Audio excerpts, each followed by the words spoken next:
We're going to, the line is down to 0 in the lobby, so we're going to call the workshop to order for Tuesday, November 10th, 2020. And I'd like to start by asking Commissioner Harvey if he would offer invocation, followed by the Pledge of Allegiance to be led by Commissioner Rawls. Let us bow our heads. Gracious Heavenly Father, we thank you for a wonderful day, a day of opportunity to serve our fellow man throughout Putnam County. Let our voices be heard. Let us be civil. And Lord, let us just take in deliberations. Give us direction directly from your throne room today, Father, as we pray. We seek knowledge from you, and we expect that to happen, Father, and we thank you for that. We ask all these wonderful things that we do and say in the name of Jesus. Amen. Amen. Please join me in the pledge.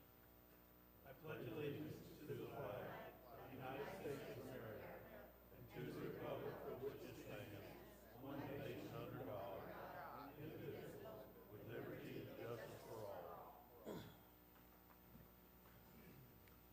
Thank you, Commissioner Harvey, and thank you, Commissioner Rawls. Sirs, we cannot hear. Can you hear me now?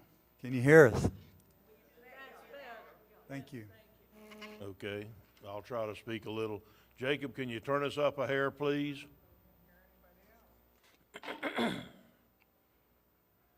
All right, well, commissioners, please try to speak into your microphones. Maybe let me thank you Check, for 1, letting 2. us know. Always want to do that.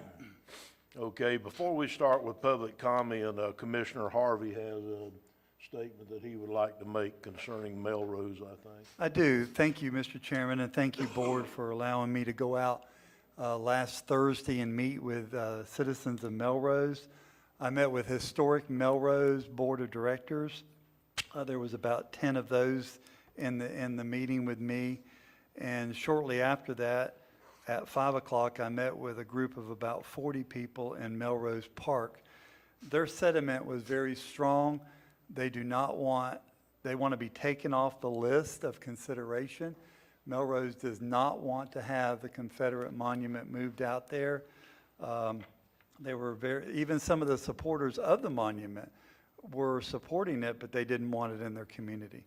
So that's my report. I told you I'd report back to you. And commissioners, I'd like to remove Melrose from consideration of relocation. Okay, well, all right now, guys, y'all gonna have to help me out. We're gonna try to keep this meeting calm today as much as we possibly can. I know that, that emotions are running high, but we're gonna do our best. So, thank you for that, that statement, Commissioner Rawls, and with that, we're gonna start public comment. Harvey. Thank you. Excuse me, sir. I'd just like to say ditto. All right, my first speaker card today is gonna be Lorraine Carr. Are you gonna limit them to 3 minutes? Or no? Yes. Let me read it. Let me go ahead and read my spiel, Lorraine. Public comment. This portion of the agenda is designed to allow citizens an opportunity to bring matters to the attention of the board. It is not reasonable to expect that the board will engage in debate or deliberation about matters on which the board has received no prior information as part of the agenda. Please limit all comments to 3 minutes each. Thank you. Lorraine, please come forward.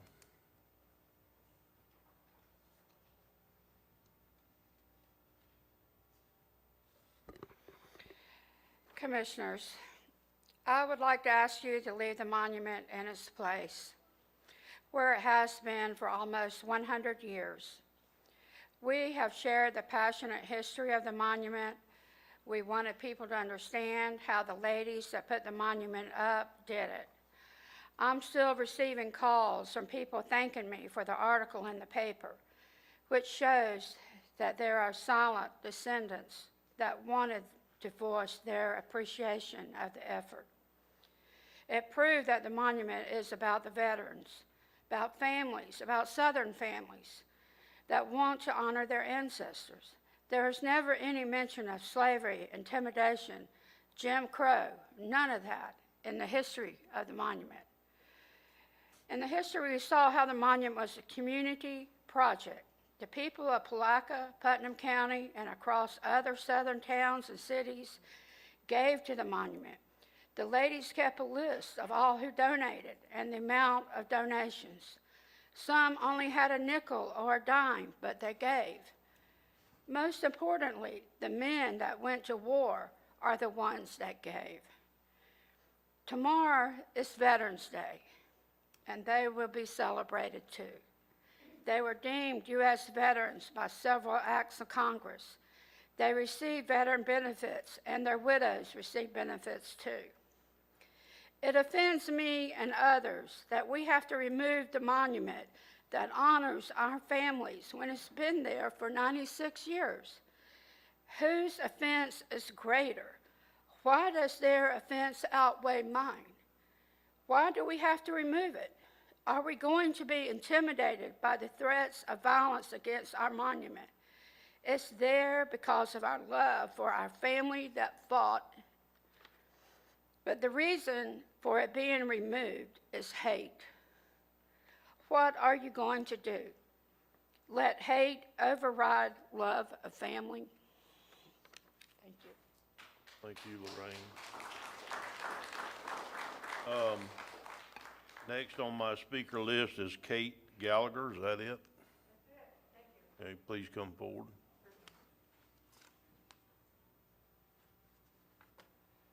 Give me just a minute to be hygienic here. Not sure how that works. Can you hear me? Yes, ma'am. Hey, thank you very much. My name is Kate Gallagher. I live in Baden-Powell Road. I hear a lot of talk about heritage, and so I wanted to talk about heritage, specifically mine. I'm a fifth-generation North Central Floridian. I have many, many Confederate soldiers in my history. My great-great-grandfather rode with J.J. Dickinson, just right down the road, the Horse Landing battle. Another family member was a general in the Lee's Richmond Army. He, after Appomattox, he fled the country because he knew he'd be charged with treason. General Lee brought him back to co-author the Lost Cause.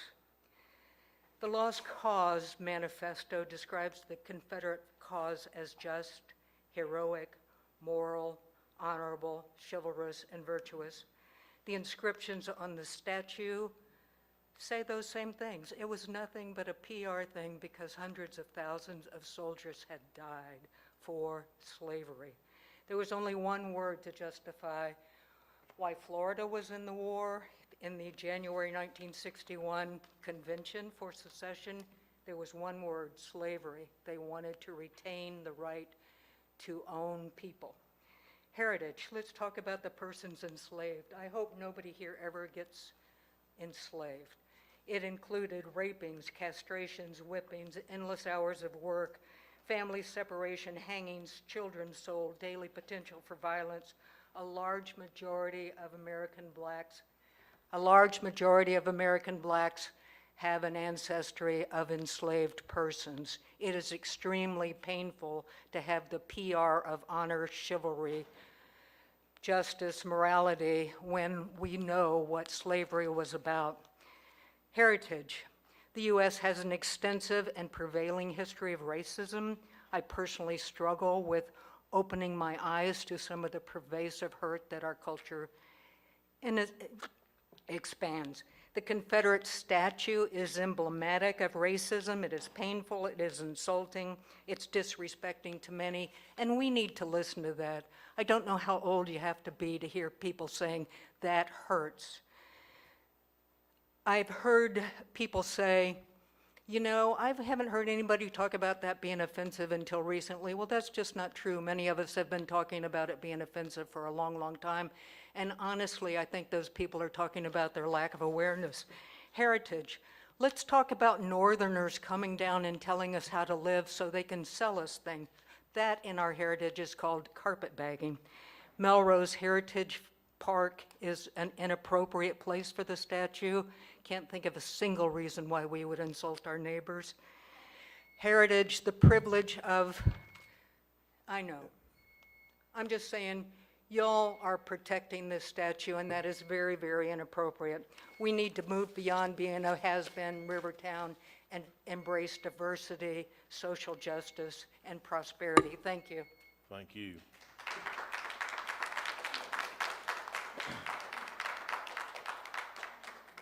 Next is, I'm having trouble reading it on the card. It looks like McGastle or McAllister, maybe?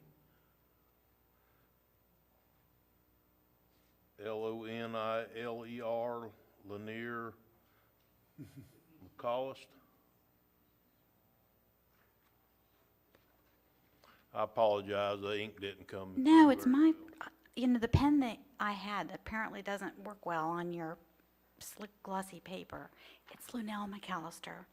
I'm passing around to you, commissioners, some little list that I did. When I look at making decisions, sometimes a list helps me, and I hoped that it might help you.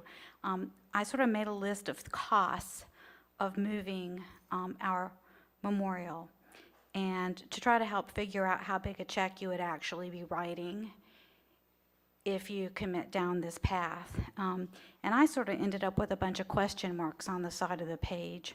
Maybe you've got some better figures than I do, but I don't know how much it's going to cost for today's meeting, and the other meetings you've had, the workshops, your trip out to Melrose. I don't know if you get to expense that or not, you know? I don't know how that works. But I put a question mark there. And, you could be actually addressing some actual problems. So there's a opportunity cost of doing something else, or you could actually be doing something else yourself that you might like better. Or you might be working on fixing the flooding out front. Number 2, cost of seeking bids, proposals, et cetera. Somebody's going to have to do that. It's going to take time away from some other things possibly. Cost of contract negotiations. You're going to have to find, get some legal bills to negotiate those contracts. Cost of preparing the new site. There's no lighting out there. It's floods when you get bad weather. You're going to need a seawall.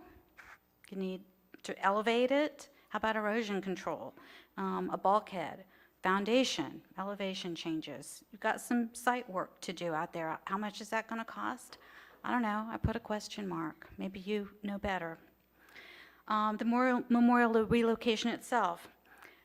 They range in price from what they did in Bradenton, which is a guy with a flatbed truck and a crane, where it fell in the middle of the night and broke in 3 places and made national news, sort of the low bidder option, or it could go up from there. In other places we've seen them cost $1 million to move. Now, just depends on, if you want to take the low bid or you want to sort of do it the right way. I have down here litigation. There's multiple lawsuits going on in Florida right now against government agencies that have moved their monuments. How much is that going to cost? I don't know. Ongoing security. So after it's moved, what are you going to do? Is the sheriff going to make extra patrols? You're going to put somebody there overnight, every night to watch it? It's going to attract the people that hate this symbol, and they're going to go there in the middle of the night like they have in cemeteries and parks all around our country and attack it like they've done on the Washington Mall and other places. I see my lights going off, so can I take one more second, sir? Yeah, Cost of... Please try to wrap it up. Yes, sir. The cost of the next issue. So we've seen in Hillsborough County, now they want Columbus. In Pensacola, now they want another Spanish explorer. In St. Augustine, they're going after a prominent official. In New Orleans, they want the World War I memorial. They don't stop. In Jacksonville, they want Andrew Jackson. Then there's the soft cost. Race relations, that's priceless. It's going to hurt us. Public opinion of your legacy, that's priceless. The cost of the lost respect for our veterans, that's priceless. So is it really the check that you think it is, or is it more? Is it fiscally and socially responsible to move it at all? I hope you'll agree it isn't, and that you'll decide to leave it alone. Thank you. Thank you. Next speaker is Mary Murphy.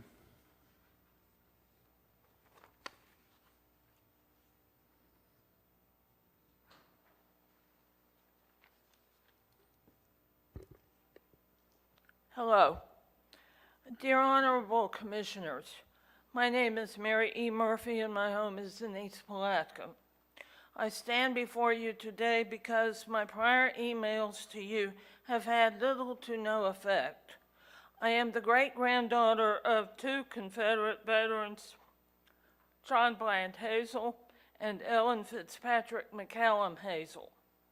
My great-grandmother was a certificated doctor, having studied in Dublin, and was from Ireland. She went around the countryside tending to wounded troops, and yes, carried messages from home to the wounded and back again. Now, to be honest, no one wanted this war, but Abraham Lincoln violated U.S. Constitution by not invoking the 1807 Insurrection Act and sending federal troops into states that had lawfully at the time seceded from the Union. So peaceful, loving people found themselves invaded. Now, my great-grandfather had a new wife, having married the widowed Ellen McCallum, had a newborn son in 1861, and had taken in her 3 children. He didn't want to leave home, but he did so as a duty to protect his home and family. My family has never ever owned slaves, nor condoned such a practice. Indeed, with both John Hazel's roots going back to Scotland and Ellen and her children from Ireland, all were well aware of the Irish penal laws that Great Britain enacted on Ireland and Scotland. They well knew the oppression that occurred in the home countries, which encouraged them to sell all their possessions or entered into indentured servitude in order to emigrate to this country. That said, they felt that the arrival of the northern troops was an invasion, especially when said invaders raided and pillaged the homeowners' homes, livestock, and crops, leaving them destitute. It has long been thought that my great-uncle, the baby born in 1861, had a sickly nature due to lack of food and proper nutrition. He managed to make it to age 36, then died, having never ever married or having had a family. Then there is another family I know of, a newlywed couple, also with a baby. Those with means sent their families away into the hinterlands to escape the fighting and violence. When the husband finally was mustered out of the army, he returned to find his wife and child in a sad state. They had to walk home several hundred miles. She did not make it. The wife died of starvation and is buried in the Drummond Cemetery in the very western part of Putnam County. Their only child was always described as sickly and in poor health that nothing could ever cure. Our Confederate monument is as much a remembrance of the soldiers and the hundreds, perhaps thousands of families like these. Those ladies that raised the funds to erect this monument no doubt had those families in mind as well. They would have had direct memories of such events. To remove this monument from its place would be to dishonor all of the families living at the time and going through this ordeal. I have written the commission at least 5 or 6 times. I have always advocated putting the matter on the general ballot for the population of Putnam County to vote on it. And with the exception of one brave commissioner, it has been voted down. Now you are looking at 2 places to move it to. One is the spit of land that used to be the causeway to the old Memorial Bridge. The other is the Memorial Park in Melrose that we have already heard does not want it. Our monument was and is intended to be a county memorial. It should stay in place where it is. Anywhere else it will be vandalized, just like the St. Augustine Monument was vandalized shortly after it was moved. I am 68 years old, and I recall at least 3, if not 4 times, that one or more of the Doughboy statues were vandalized. We no longer have a master craftsman like Raymond Kilmore that could or would repair them. One more point. In reading the Wednesday, October 26, 2020 issue of the Palatka Daily newspaper, one commissioner, whom I shall not name, was quoted as saying, "We voted to relocate, and that's what the vote was, whether you like it or not." Those are the words of a despot, not a servant of the people. Thank you, and goodbye. Thank you, Ms. Murphy. Ladies and gentlemen, please hold your comments to 3 minutes. Now, I don't want to start trying to cut everybody off. I'm asking as nicely as I can. Please hold your comment to 3 minutes. Thank you. With that, the next speaker is going to be Ms. Sheila Beck. Well, you want me to put you down in the stack? I will.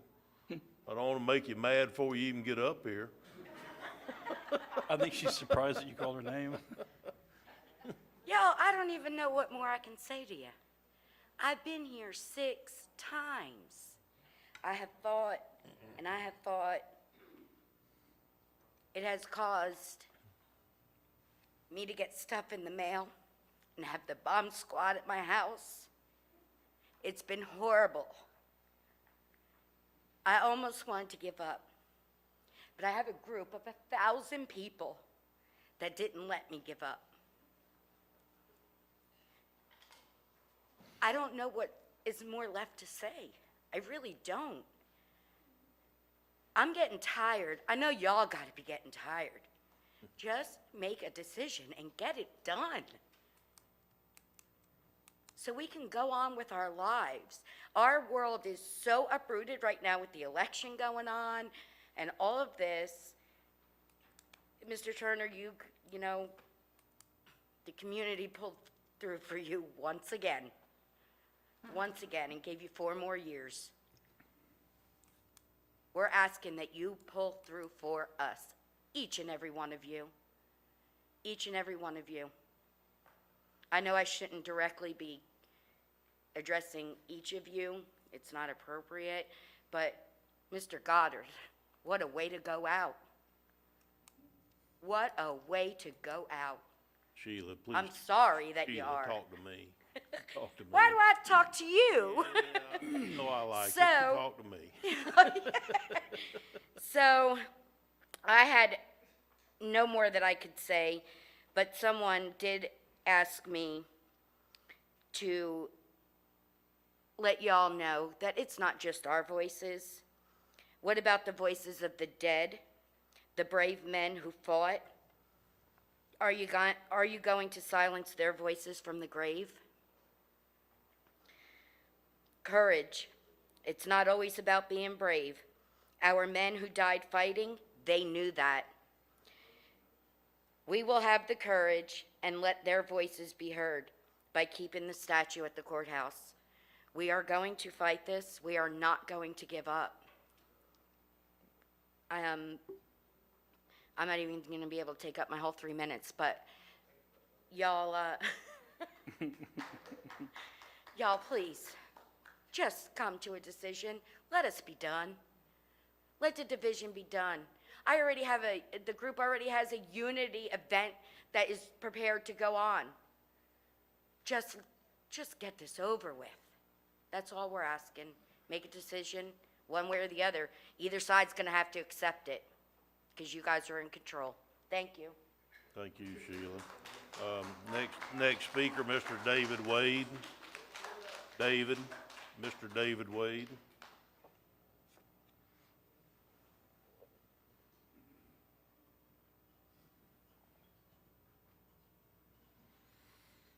Afternoon. David Wade, Palatka, Florida. My wife of 28 years is also a sovereign member of the Daughters of the Confederacy and says hello to everybody.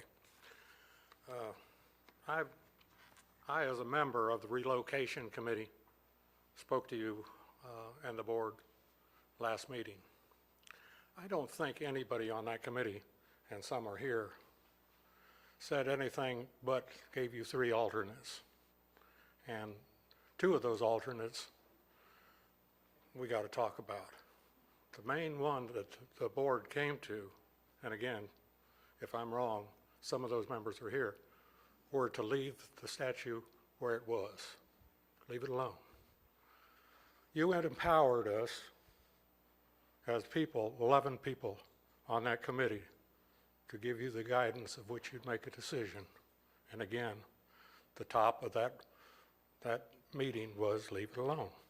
The other 2 alternates that came to you, and I disputed those, because in the meeting, on 2 meetings took place with the relocation committee, one on October the 9th and the other on October the 15th.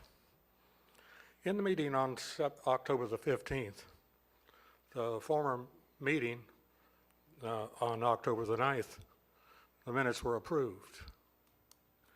Then we went to and that happened on the October 15th meeting. The previous meeting was approved. And in that previous meeting was 3 choices for you. Leave it alone, where it's at, to put it to Theobald Park, or to put it right out here in front of this business center. And those were all given to you and approved by the board, by the committee, in its minutes.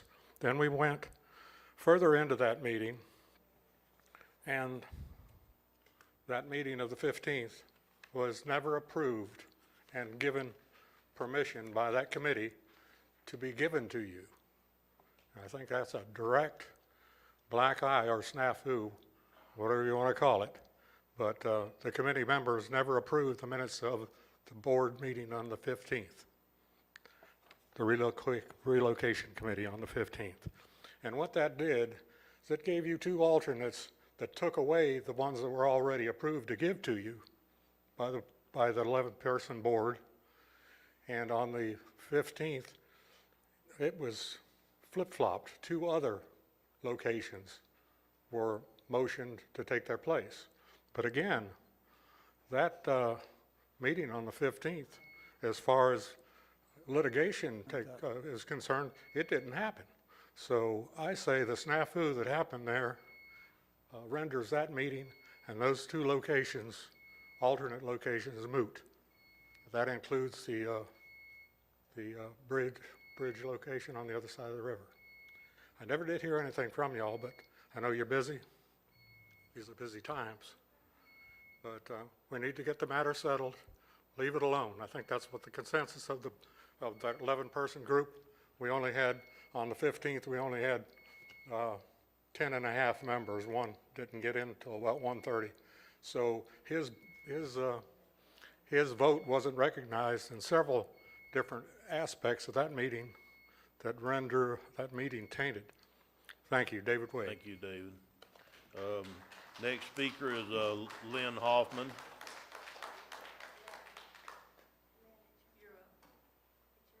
Lynn Hoffman. Please excuse me, I'm partially deaf. My name is Lynn Hoffman. I live in East Palatka and a tax-paying citizen of Putnam County. I wish to address 1 commissioner and 4 rulers, as well as 2 children who think they and a few radicals as well as outsiders represent the majority of Putnam County. In 1924, citizens with private funds donated a monument representing the county commission, the county commission accepted this memorial in perpetuity. Certain people wish to erase the history of our forefathers as well as the pain and suffering of wives and children of that time. We currently have several other memorials representing other fallen heroes of other wars.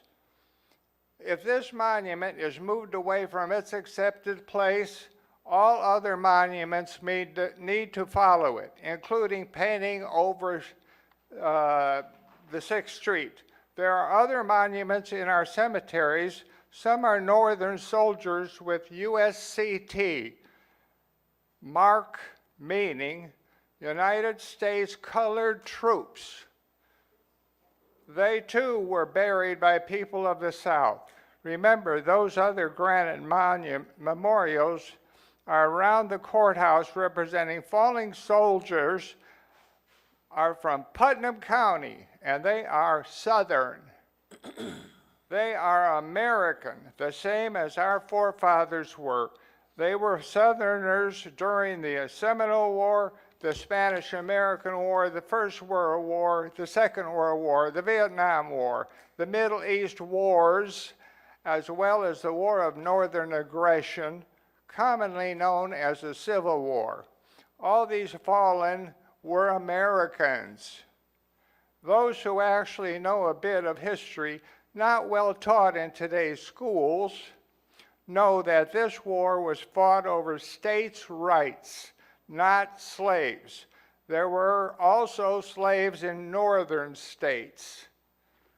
By the way, President Lincoln did not free all slaves.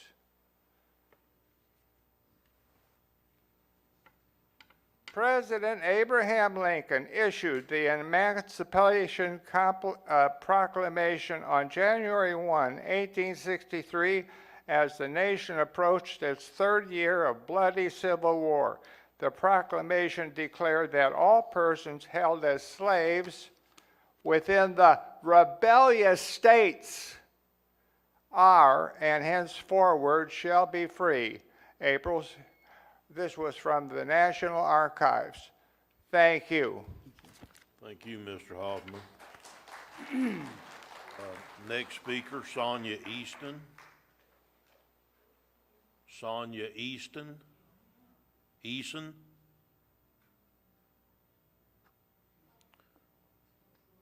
No, Lorraine, you're not Sonia Eason. No, I'm not, but I'm reading her letter. Okay, well, If that's okay. I think what I'd rather you do is turn in her letter to public record, just like you would an email or whatever to her, and it will be sent to all the commissioners. Okay. Thank you for that. Next speaker, Bob Kerwin.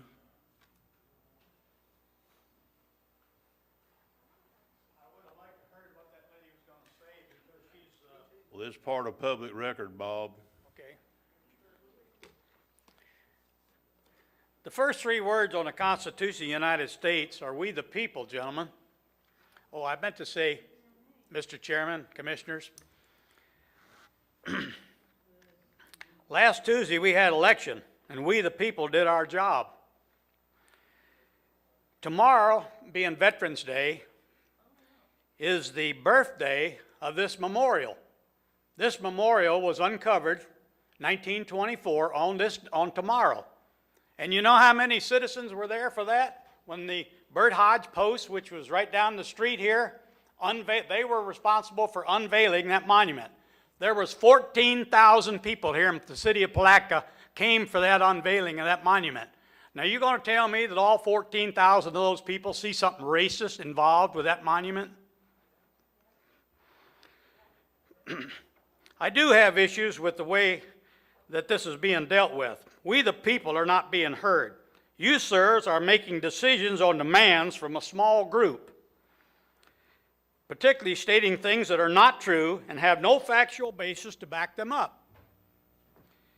But one of the best things about America is free speech. Just about today you can say whatever you want, and so be it. But that don't make it so. We can't change history by tearing a page out of a book. But we the people can write a new book.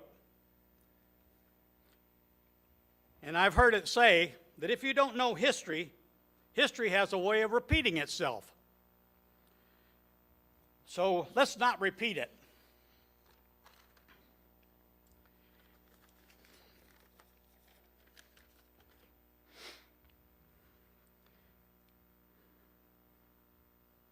I'm sorry that, Mr. Harvey, that you didn't get anything out of visiting Melrose, but I told you last time when I was here, I felt like you were wasting your time to go to Melrose because they don't want to be bothered with it. And what's going to happen in 6 months or a year when they decide they want to get it out of there? You got to move it again. So why not just leave it where it's at? We the people, I feel that if we the people had got to vote on this issue, this issue would be over. But you guys beat around the bush and didn't get it on the ballot. But you can leave it right where it's at. You got 2 years, put it on the ballot then. Let the people make the decision. Thank you. Thank you, Mr. Kerwin. Next speaker is Rick Yellington.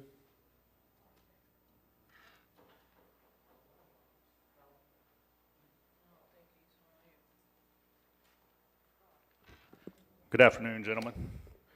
I'm going to ramble a little bit. I'm not real good at writing speeches. I'm just going to speak from the heart. Might take me a minute. My name's Rick Yelvington. I'm from East Palatka. My family's been here for several generations. My grandfather's father came here right after the War of Northern Aggression. He came here because he had an uncle and family that lived here during the war because his father never came home from the war. He sacrificed his life not in the pursuit of saving slavery, but defending his family, his home, his children from an invading army from up north. Okay, we all know the history behind this. That makes that memorial mine because it was my grandfather's, my father's, and now it's mine. That's remembered my family history, the heritage, the sacrifice that was made by my family. Now, there's other families here that don't hold the same history, but they do hold the same heritage in this town, in this county.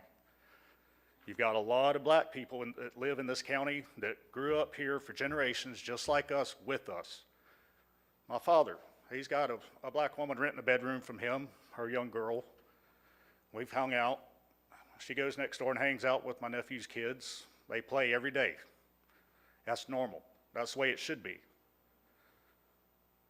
Now, there's a lot of this community that don't feel the same way. There's white people in this community and black people in this community that have a hate problem. I'll agree with people on that. But I can tell you that there's a very big portion of that hate coming from the black community towards the other side. And a lot of it is being taught and pushed and reinforced by the socialist left that's here trying to take over this town, the state, and this nation. They're preaching hate. They're reinforcing hate. They're making us hate each other. And they're really making the black community hate us whenever we've already been together and we've worked past this hate generations ago and had a good life and we've built a good life together. Are there still problems? Yes. But there's no major problem other than it being blown out and exploited by socialists. Speaking of that hate, my kids have experienced that hate firsthand in the schools in Putnam County. I've got videos and pictures of 2 of my 3 children being beat up, bruised in the schools in this county because nothing was done about that hate by the administration, by the parents that taught it to their kids, and it needs to stop. It's gone on for generations.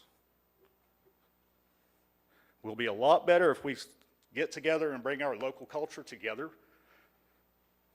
Yeah, there might be a lot of people that are offended by that, but there's a lot of us that are offended by a lot of other things. But do we preach it? No. It's a matter of working together and working past that every day. I'm sorry, I'm probably going to run over just a second. I'll try to keep it as short as I can. Thank you. Veterans Memorial Park in East Palatka is not an option, gentlemen. Unless you're going to spend over $500,000 with bulkheads trying to make it protect a piece of granite that was meant to be put right here in front of the courthouse for all people to see, it's going to have to be moved whenever we have another hurricane. And the people that want to go to Veterans Park know that it's going to get damaged and destroyed. They know that. That's why they want it there. Thank you, Mr. Harvey, for going and taking the time to talk to the people of Melrose, because I've also talked to the people of Melrose, and they do not want it there, not out of not wanting it, but because they've already got a Civil War memorial there, and they they spent too much time building up community and trying to make that park the center of what they do with their life, and they've done a wonderful job. And for the left that want to go over there and destroy it, and they've already told you and other people that the first thing they'll do is start vandalizing that memorial there, the best thing you can do is take that off the list to respect not only the patriots of Melrose, but also to respect the other Americans that feel a little bit different than us, but they still live in that community. Are you about to get there, Rick? Yes, sir. Thank you. That's about all. You know, I could ramble on, but I'm going to leave it to the rest of the people in here because everybody else has got something to say. I appreciate your time. Thank you, sir. Next speaker is Miss Allegra Kitchens.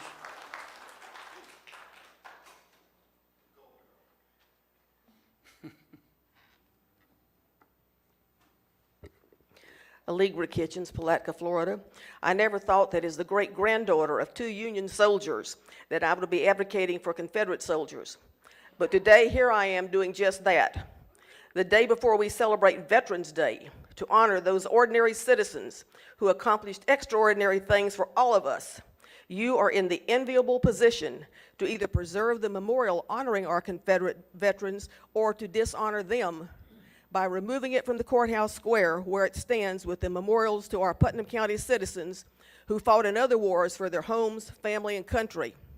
If you vote to relocate our Putnam County Confederate Soldiers Memorial in the misguided belief that those Putnam County men and boys fought in the Civil War to protect slavery, then by that reasoning, you must relocate the World War I, World War II, and Korean War soldiers' memorials, because those wars were fought to preserve the United States at a time when blacks and whites were segregated because of the racist idea that blacks were inferior to whites and should be separated from them.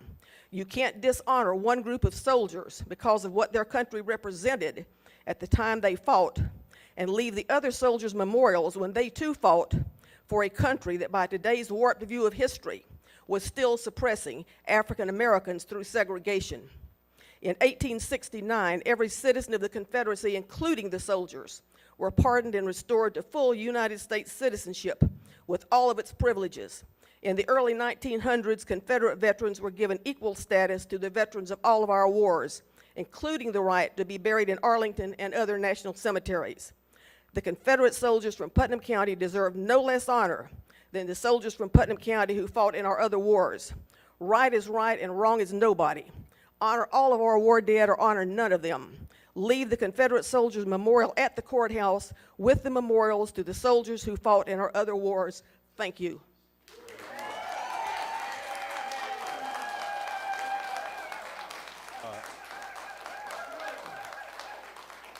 Again, I'd like to say I appreciate everybody's enthusiasm, but let's try to keep it down to a medium roar if we could, please. Okay. Mr. Chairman, if I could say something, Allegra, you forgot to drop the mic. You forgot to drop the mic. Yeah. Our next speaker is going to be Amy Cottrell.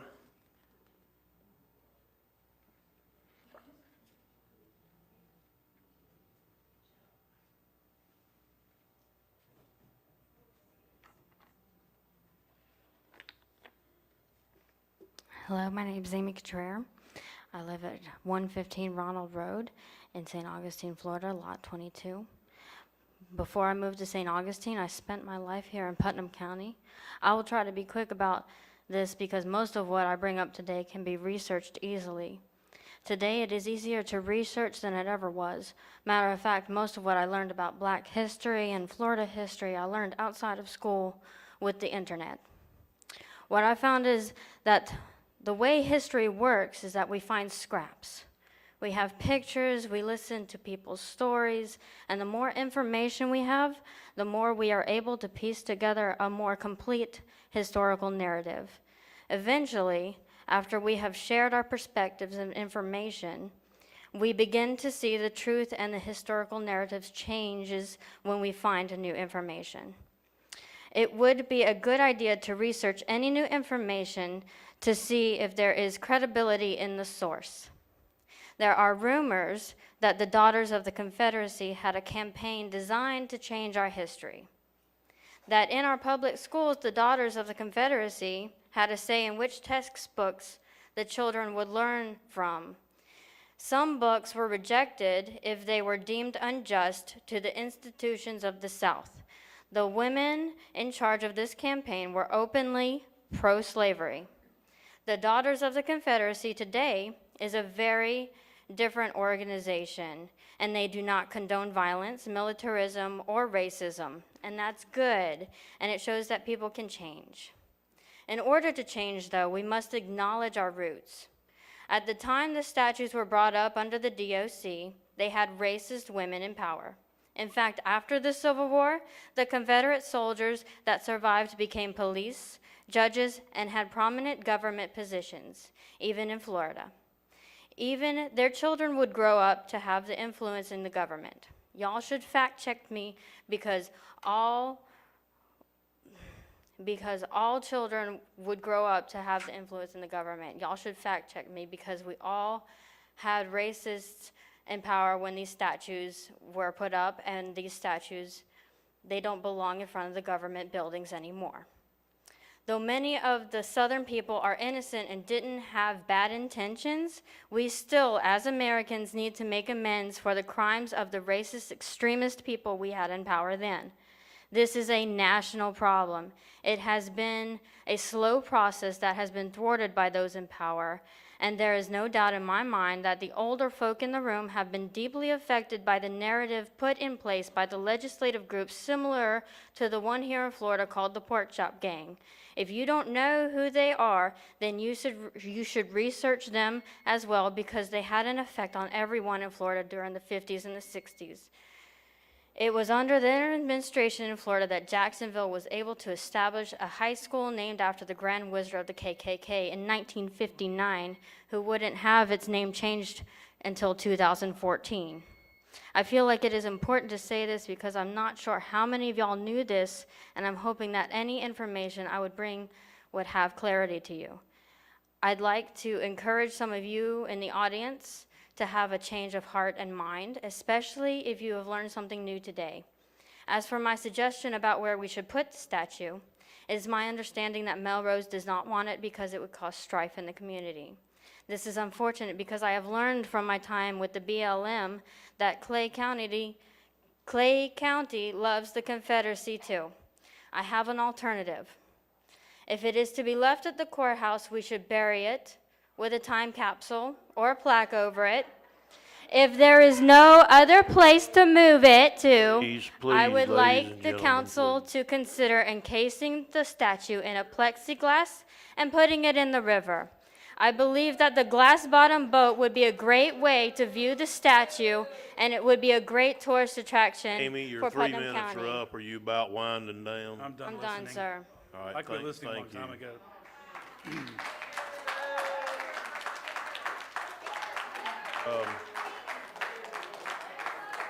Wait a minute, wait a minute. We're going to keep this meeting in order. If I have to, I'll clear the chambers and we'll make the decision. I have that authority. I do not want to do that. Please be calm. I don't mind your signs, I don't mind whatever. We're not gonna have a confrontation in this meeting today, I'm telling you. So, yes. Sheila, real quick, what is it?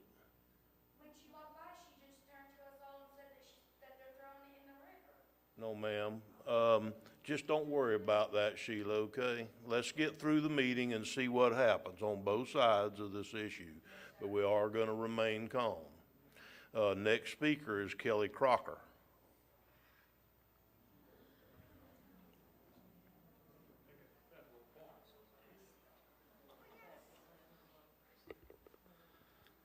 Thank you, gentlemen. My name is Kelly Crocker, and I'm the division commander of the Florida Sons of Confederate Veterans. I am a 7th generation Floridian. I'm a property owner, and I am a veteran of these United States. I was in the first Gulf War. I'm here today to encourage you to leave the Confederate monument where it is.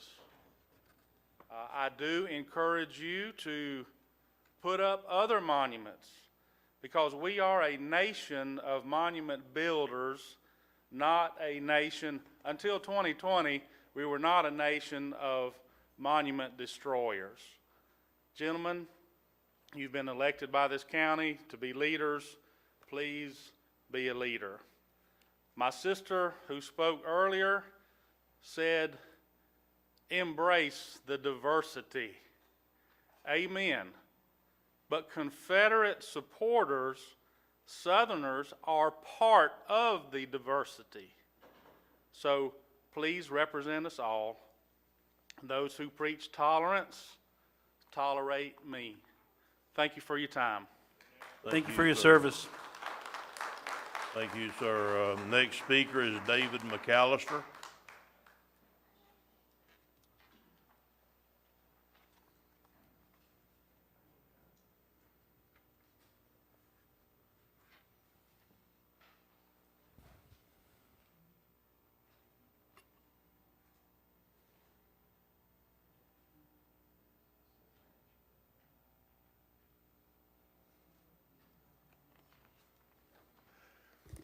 Good afternoon, Commissioners.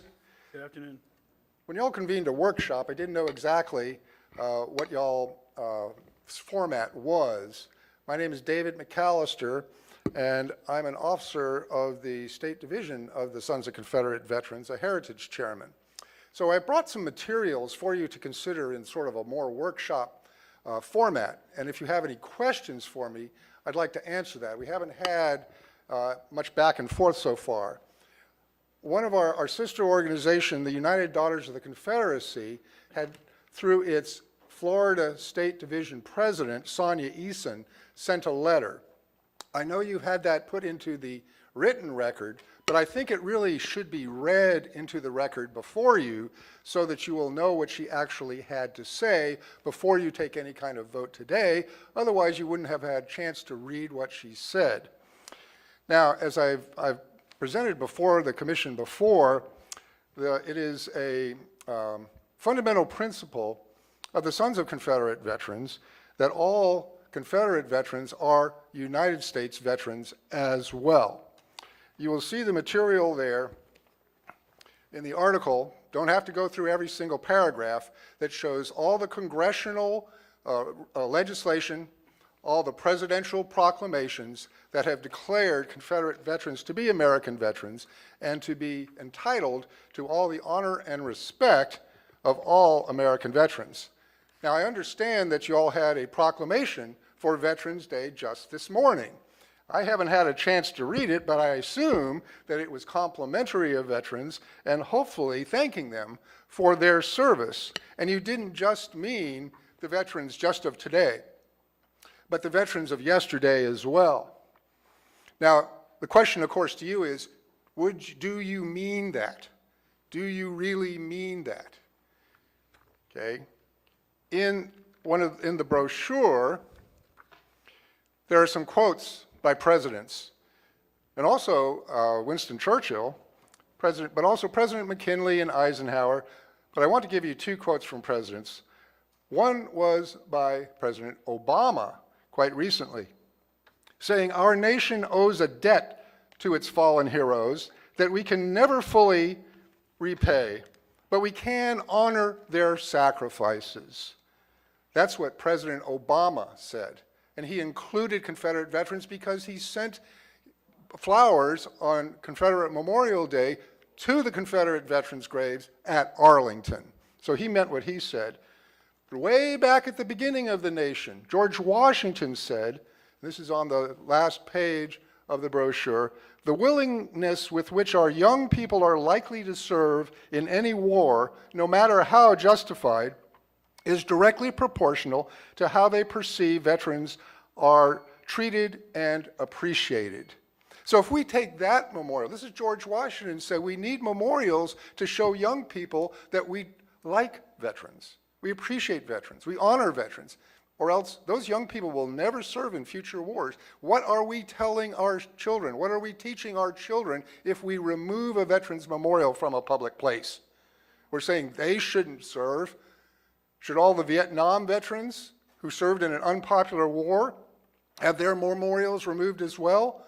I'm telling you right now, the way we treat the veterans of 150 years ago is the way the veterans of today will be treated 150 years from now. In his prophetic book, George Orwell said in 1984, which was published in 1934, he said that those who control the past control the future, and those who control the present control the past. You are the controllers of the present right now. So you control the past that's shown to the people, and by doing that, you prepare the way for the future. Mr. McAllister, I appreciate your passion, but could you try to wrap it up, sir? Okay, I'll just wrap it up. In my last presentation, just to tell you, there's a poll there, there's a number of polls that show that the people always prefer to keep their Confederate memorials. And just this last election, 7 counties in Virginia, the question is put to them whether they wanted to keep their Confederate memorials, and 100%, all 7 counties said they want to keep their memorials. So if you think that you should listen to your constituents, both by polls and by ballots, they're saying keep Confederate memorials. There you go. And just remember, it's a standing principle.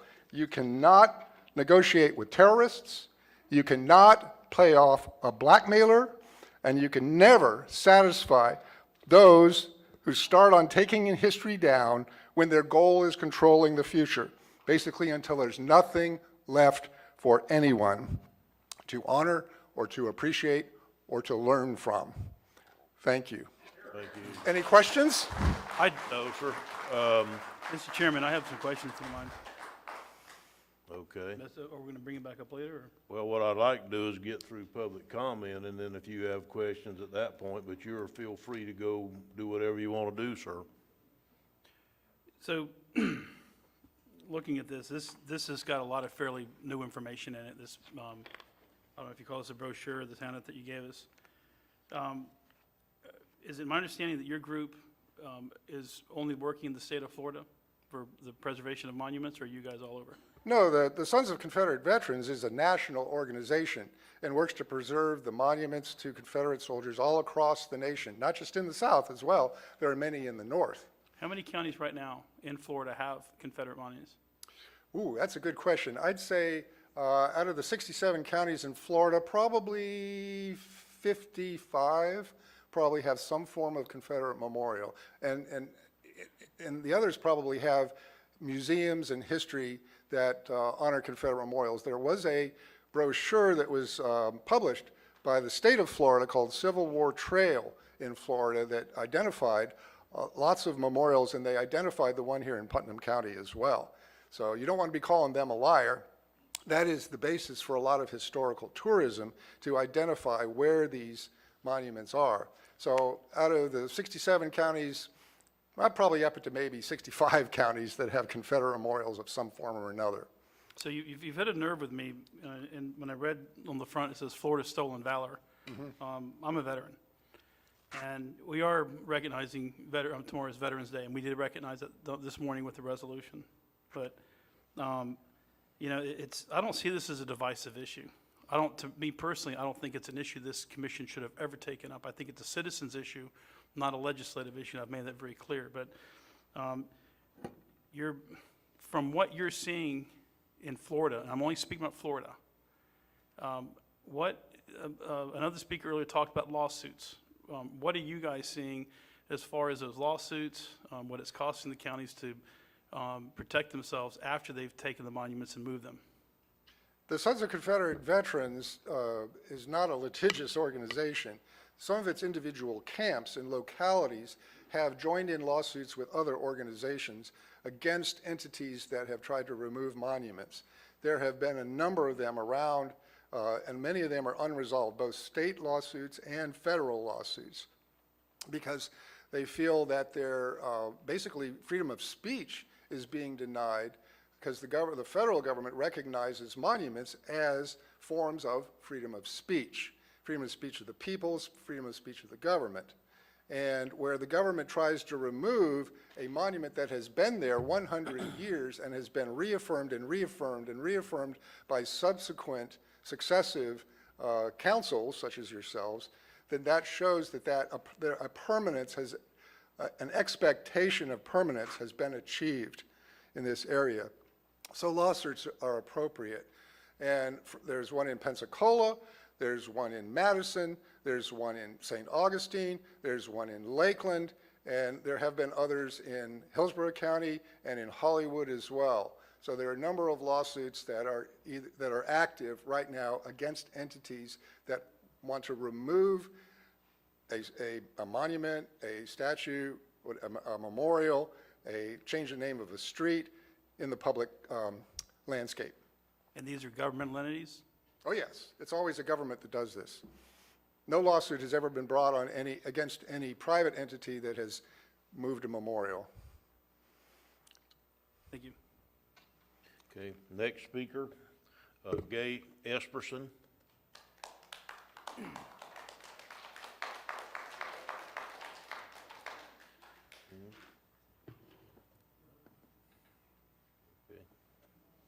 Right after her. Good afternoon. I'm basically here to be counted as one of those people who would really like to see that statue moved, not destroyed, but moved to another honorable spot.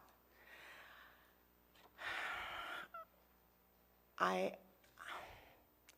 see it as an indication of how much racism is still in our county, and that hurts me. And that's why I am talking to the Black community and learning more about the current racism in our whole country. I would encourage all of you to become a little more aware of what we are doing to our fellow citizens. I am not a particularly good speaker. I just speak from my heart, and I feel pretty strongly about this, but I also don't think the statue should be destroyed. It should be put into another place that is where it can be honored, but not in the middle of the walkway to the courthouse. Thank you. Thank you. Thank you. Next. We're going to take a 5-minute recess for just a, and so let's try to hold it to 5. So,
Chairman, Commissioners, my name is Julie Varnes Crosby, and I'm a 7th-generation Floridian, at least 5 generations born in or very close to Putnam County.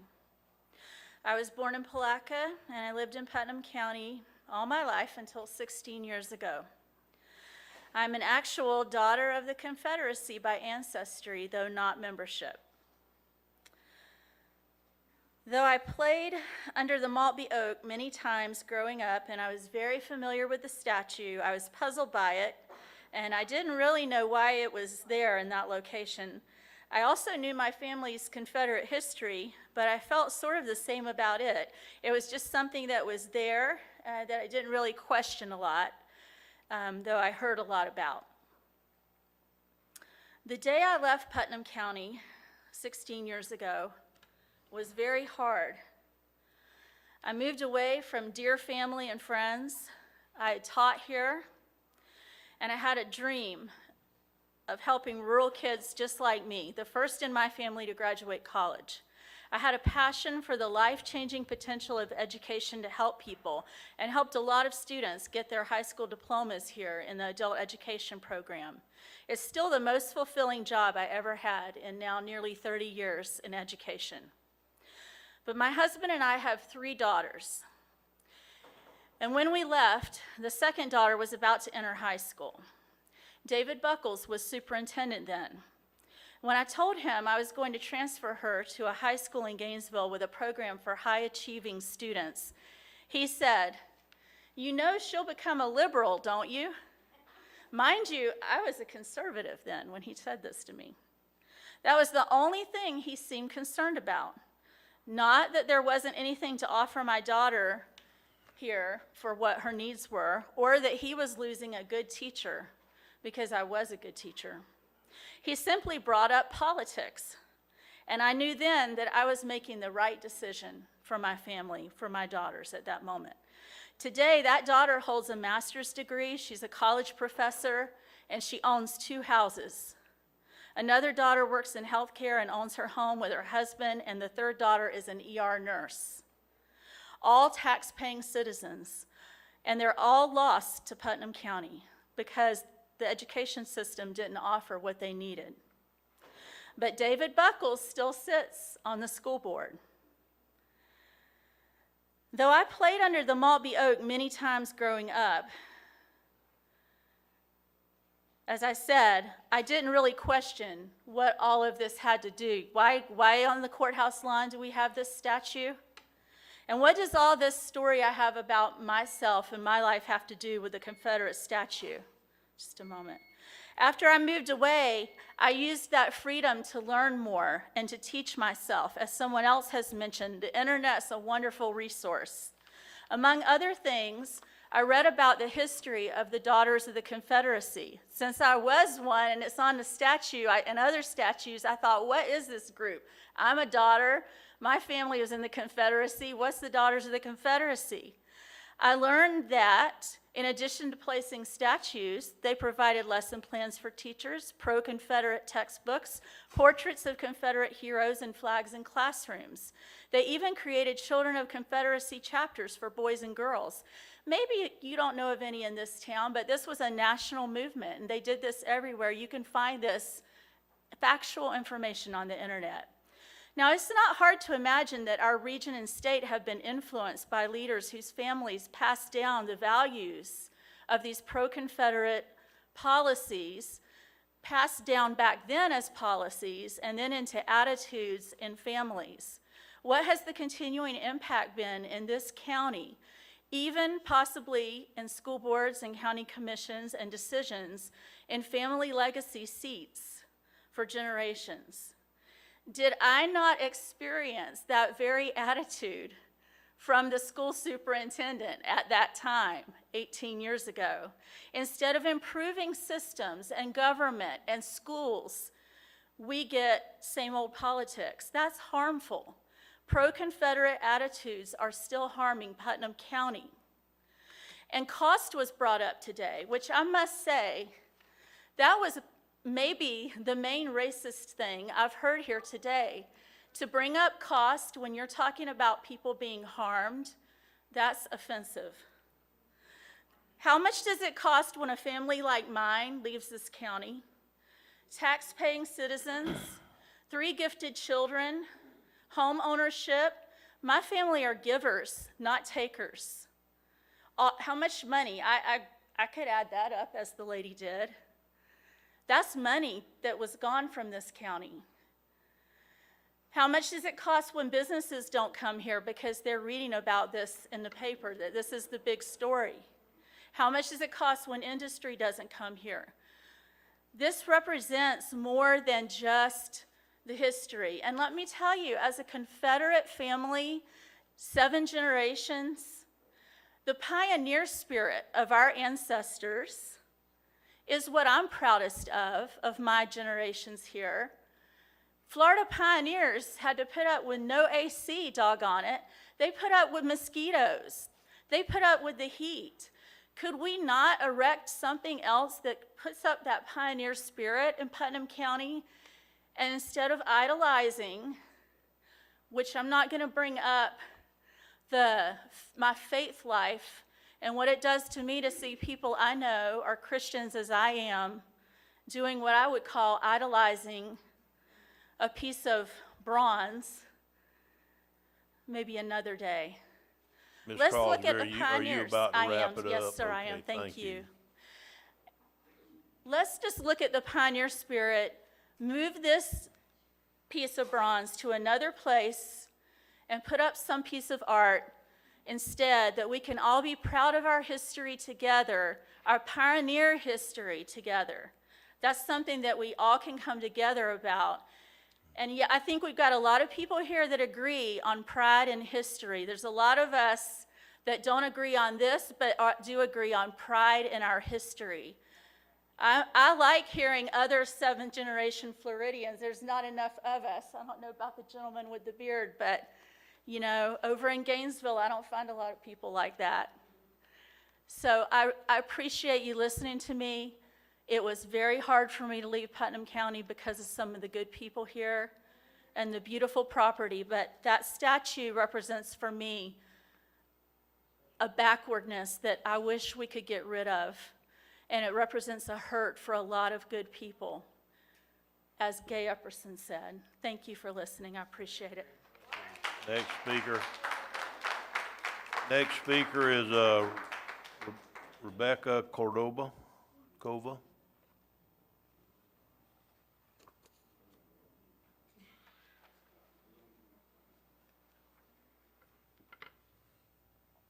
Good afternoon. My name is Dr. Rebecca Cordova, and I live in San Mateo. I'm speaking here as a Putnam County resident, a Putnam County parent, and a UF professor that specializes in the history of the South and African American studies. Part of my work in Putnam County is to support educators to implement African American history into their classrooms per the 1993 Florida State Statute. I've already emailed my own personal and professional comments, but I'm here to read the comments of a Putnam County teacher who is part of our project here in Putnam County. Teachers aren't available to come inside our workshops and our meetings oftentimes, and because of the way that they're scheduled, so I have some teachers here who wanted me to at least pass on their thoughts in person. Before I read statement, let me start by acknowledging that key role that you'll play in making important decisions that affect the lives of Putnam County citizens. But just to reiterate, there are many, many that are not able to attend any of these meetings to voice their concerns, because the meetings and the workshops are scheduled during the working hours, right, during the day.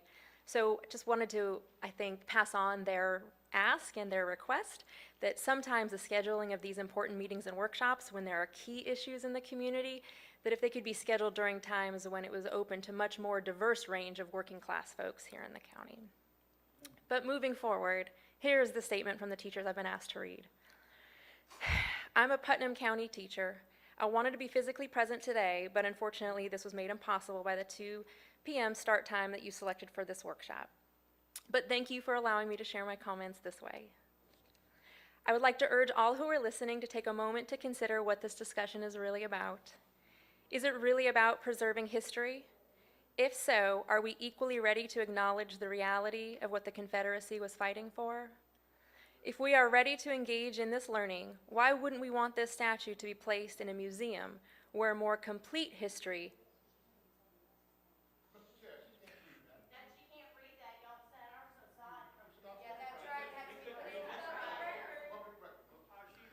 Okay, well, But are this you, is the are you first- reading I your own didn't- comments, or This are is you her reading comments. someone else's comments?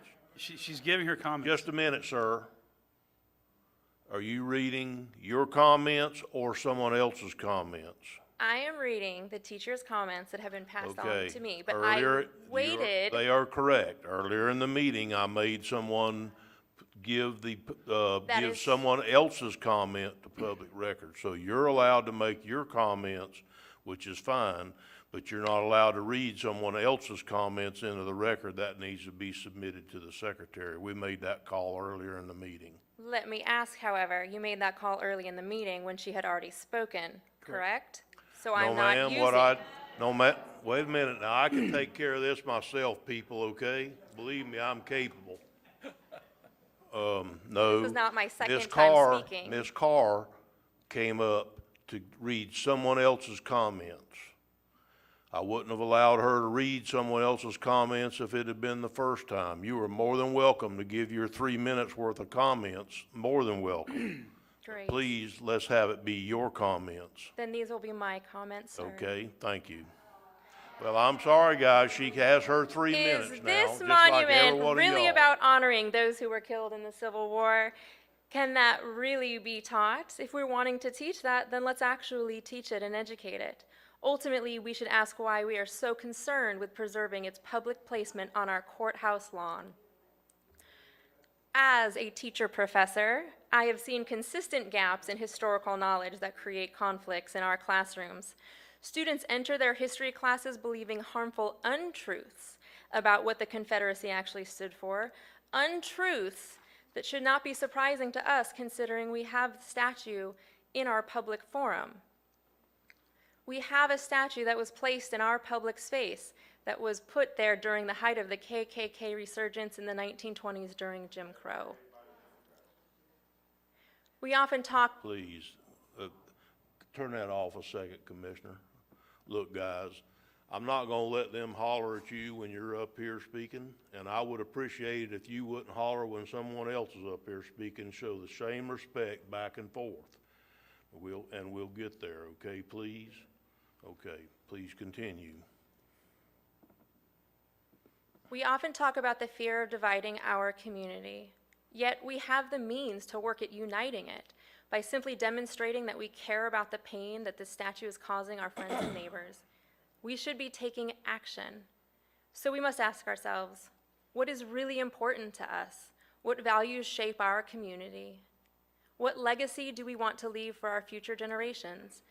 A towering reminder of division, or the opportunity for them to build a better tomorrow? I appreciate your time. Thank you. Mr. Chairman, can I ask you some questions real quick? Mr. Rawls? Ma'am? Can I ask you some questions real quick? Absolutely. All right. I'm just going on a limb here. So your family's from America? Some 3 or 4 or 5 generations back, maybe? Half of my family is, yes, sir. Okay. Anybody ever been in the military, served? Both sides. Both sides? Okay. Yep, my Any of father's fighting- family has been here for many, many generations, including Confederacy. I'm a descendant of the Confederacy. And then on the other side, absolutely, World War II. I was thinking a little more modern, like World War II. Oh, yeah, absolutely. Both sides, both of my grandparents, World War II. Do you wake up in the morning concerned that the Iwo Jima Memorial is offensive?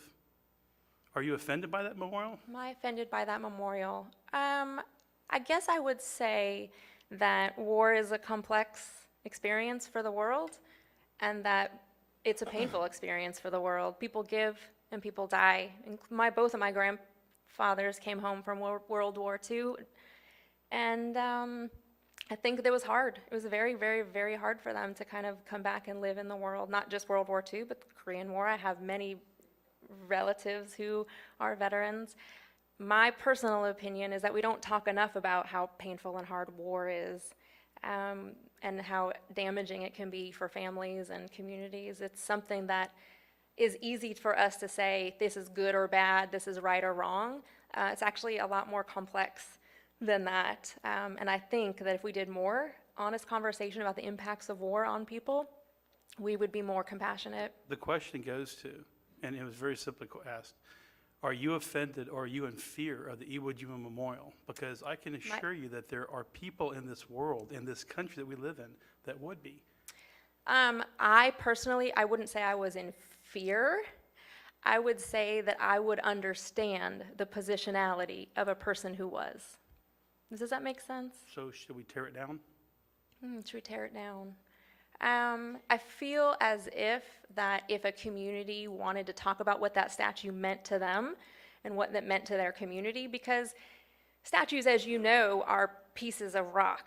They symbolize something, right? It's not just the item, it's what we make meaning of it.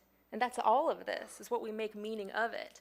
And so I would say, for example, look at some kind of Holocaust memorials. These are items where we make meaning of it, and then we decide, is this the kind of meaning making we want in our community? You know, If there was a while I community. appreciate this, I really do, I'd like to try to get this back on subject, if we could. Well, my response If you just is, indulge me for one more minute. Sure. please. My As response long as is- we can get it there. my response is, a community should decide the meaning making of a statue and then decide what to do with it. What's the definition of community? For me, personally, No, you're a PhD. I'm just I asking you. am. So would it be the majority of the people that live in the community, or would No, it it be would a not. very select group of people that It would be neither. infiltrate the community? It would be neither. It'd It would be neither. What would be the definition of community? Who would make this decision? Because personally, I don't think this legislative body should even be involved in this. I know. But we are, right? but You how are, How so- does the community get there? That's a really good question, and I would love to be able to answer that. I don't know if Mr. Turner wants to allow me time to do that, but I'm happy to talk to you further about maybe some options for that. I would like this to be brought in. I know where he's trying to go with this, and I don't really appreciate it, but. Okay, well, I don't want to. He's a commissioner also, and it's his prerogative to do so, but I would really request that he try to bring it back on subject and get there Fair as quickly as possible. Thank you. I'm sorry, what? Are you talking to me? Ma'am, no, they're not talking to you. Oh, I'm Would- sorry. It seemed like maybe they were, so I didn't know. They're not gonna talk to you while you're up there. The audience is not gonna start bickering back and forth with whoever's speaking. I'm not gonna allow that. So thank you for coming today. You are very welcome. Thank you for very listening to much. me. So my next person is Paul Miracle.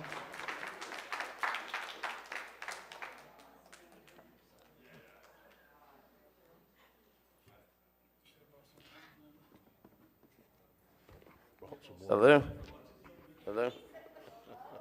All right, so I guess pretty much all y'all know me. I'm Paul Miracle. Paul, put it right, speak right into the microphone. Right here?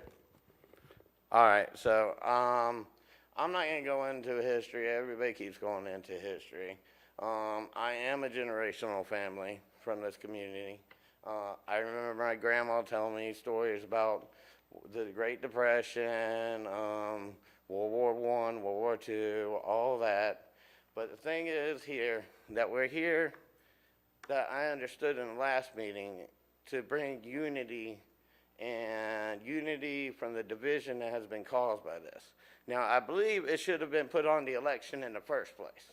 The people's voice didn't get spoken for, because there's no way 5 people can speak for the Mexicans, for the Latinos, for the Africans, for Indians like me, and for white people as well. Y'all just can't speak for the whole county, you know? And then look, there's, what, 3 or 4 black people here? So if they're so upset with slavery, then why don't we have more people here that's descendants of slaves, you know? What I suggest is we build a new monument.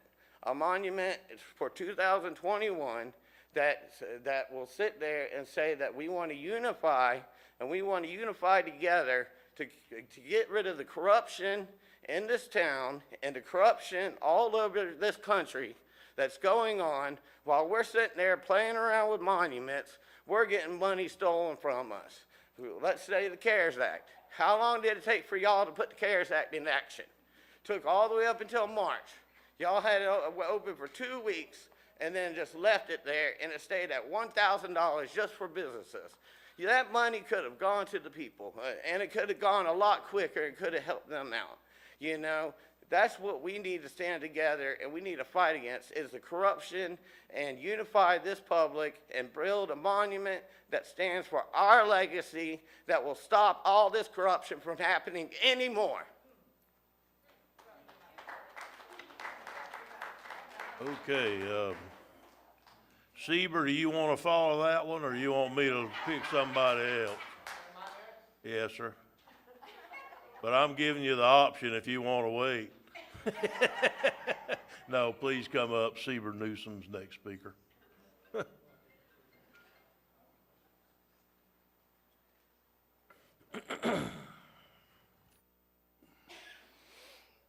Hello, my name's Sieber Newsom III. I've spoken to the owner, Glenn East of Palatka Memorial Service. He has told me he could build a memorial like the one I just handed you a picture of, like I did last meeting, for between $12,000 to $16,000. It is 6 feet 8 inches tall. It's made of granite. My option: let's keep the Confederate Memorial where it is. It will cost tens of thousands, hundreds of thousands of dollars to move it. We all know that. Instead, use that money to build a monument to Mr. Jenkins. Put a monument to him on the courthouse grounds. He's a Vietnam veteran, won the Medal of Honor. He jumped on a hand grenade in the foxhole with his fellow soldiers, saved his life. That is a hero. Someone to give their own life to save another man's life. To me, that's a hero. Put a memorial up to him there, or on the other side of it, you can etch his face into that memorial. On the other side of it, put a monument or put on there an inscription to the black Union soldiers who died on the USS Columbine at Horse Landing. There were some. I've researched that. And also on the other side of it, put inscription about to the slaves of Putnam County. There were hundreds of slaves in Putnam County. I've read about that. I've done some research. So we can all coexist. We can all embrace everyone's history. I mean, we all have history and heritage. Let's don't destroy someone's history and their way they feel. Let's embrace everybody.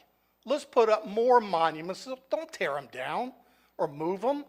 Let's put up more for everyone so everybody's history is incorporated. Isn't that what compromise is? Let's put up more. That's my suggestion. And I will be the first one to donate. You know, you can do the GoFundMe page. You can get a lot of people to donate to put up a new memorial. I will write a check today, be the first one to do that. So let's embrace everyone's history, both sides, put up a monument.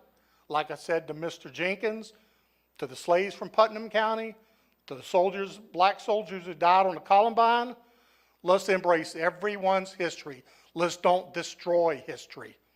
Okay, that's a compromise. Thank you. Thank you, Sieber. Next is Elizabeth Bacon Smith. She just stepped out. Okay, I'll put her down a couple of cards when she comes back in. Next, I'm going to call Douglas Hayes.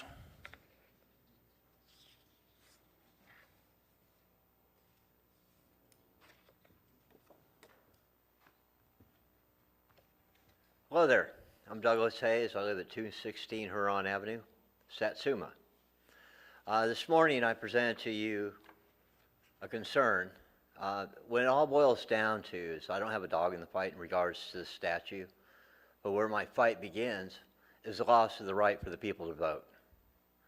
And so judging by a pattern of your campaign donations and the individuals that have perpetuated this by a letter from the Common Ground and the Chamber of Commerce, that you may want to recuse your votes and the initial vote and kind of forget it ever happened, because it is a violation of the ethics.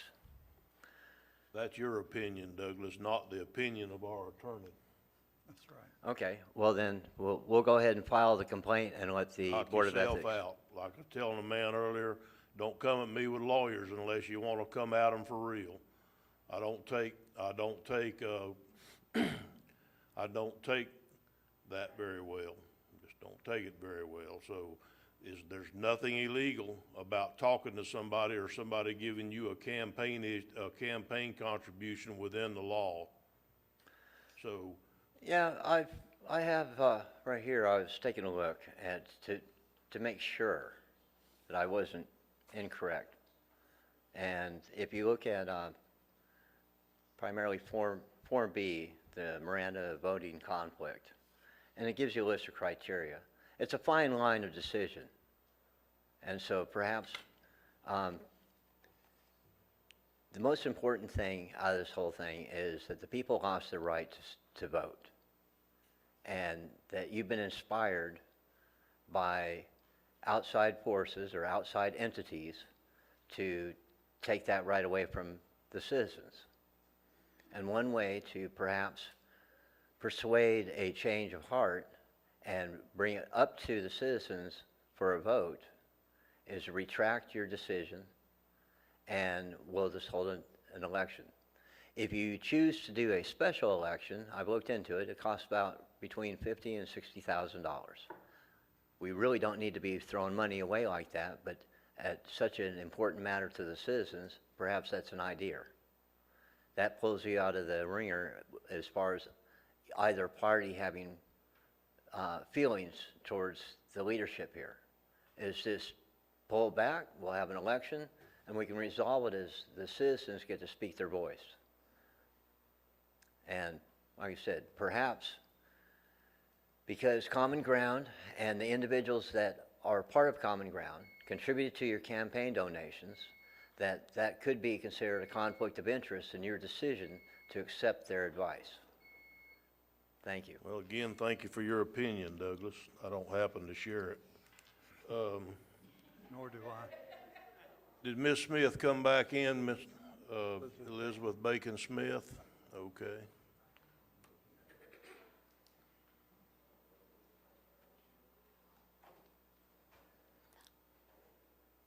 You can pull it down.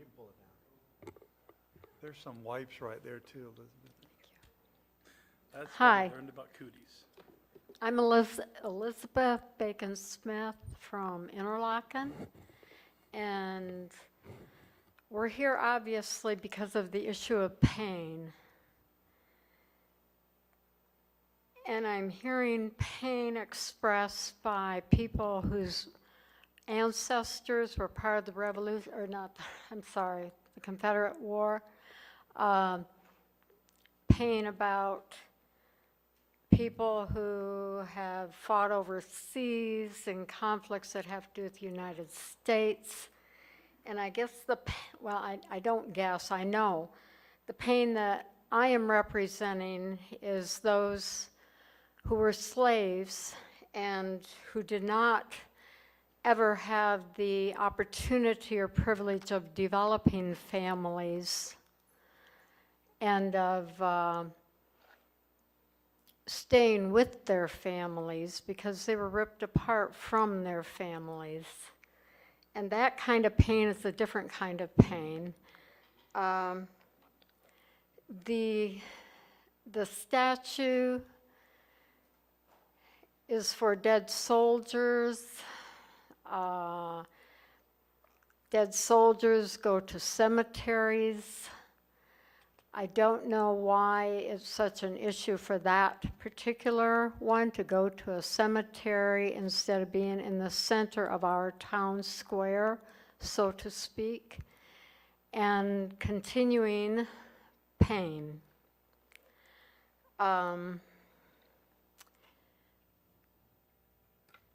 I like the courage that has been shown by the commission to decide to move it. Other areas have destroyed them, and all that the group asks for is to move it. And that would alleviate what is obviously, or we wouldn't even be here today, a big issue of pain. So that is my position on that.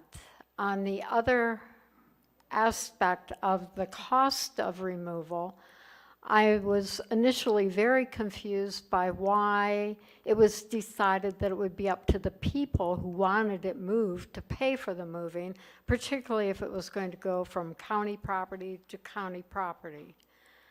But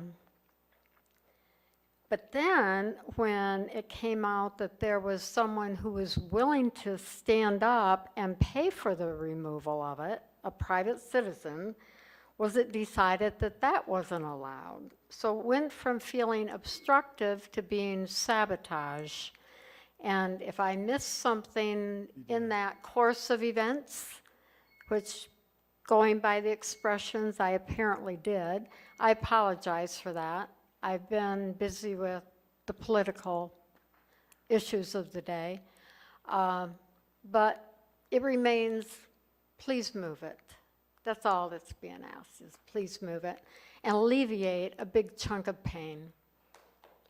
Okay, thank you. Our next speaker will be Don Rawls.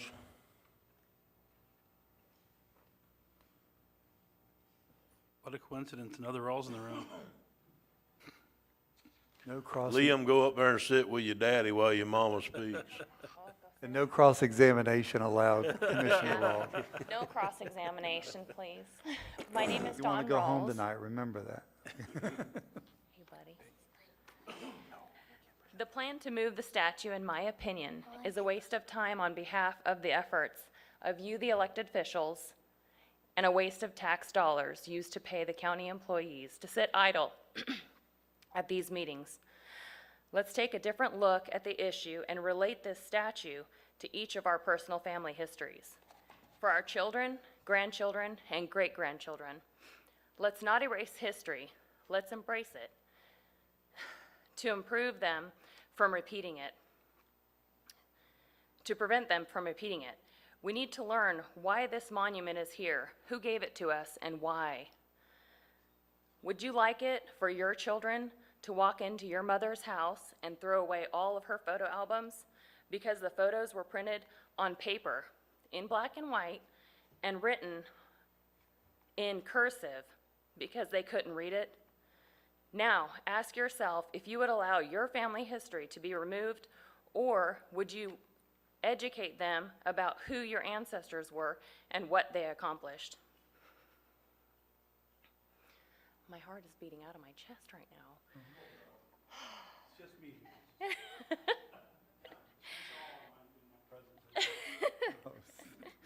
Oh. Now, this is your chance to make a difference for our children's future and not move the statue. We need to embrace our history, good, bad, and indifferent.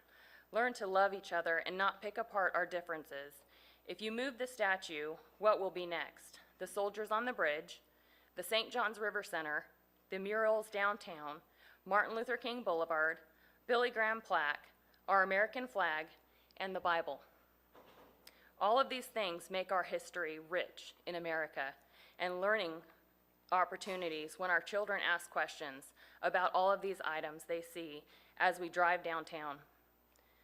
So please think about your decision today to remove history and how it will affect our future and the future of our children and our grandchildren. And I believe, just as a side note, that you guys should just turn the decision away and flip it over to all of these people out here, because they all have opinions that matter on both sides of the board, and that would alleviate the division in our county. Thank you. Thank you. Thank you, Mama. Thank you, Don, for coming today. Next to speak will be Miss Cynthia Asia.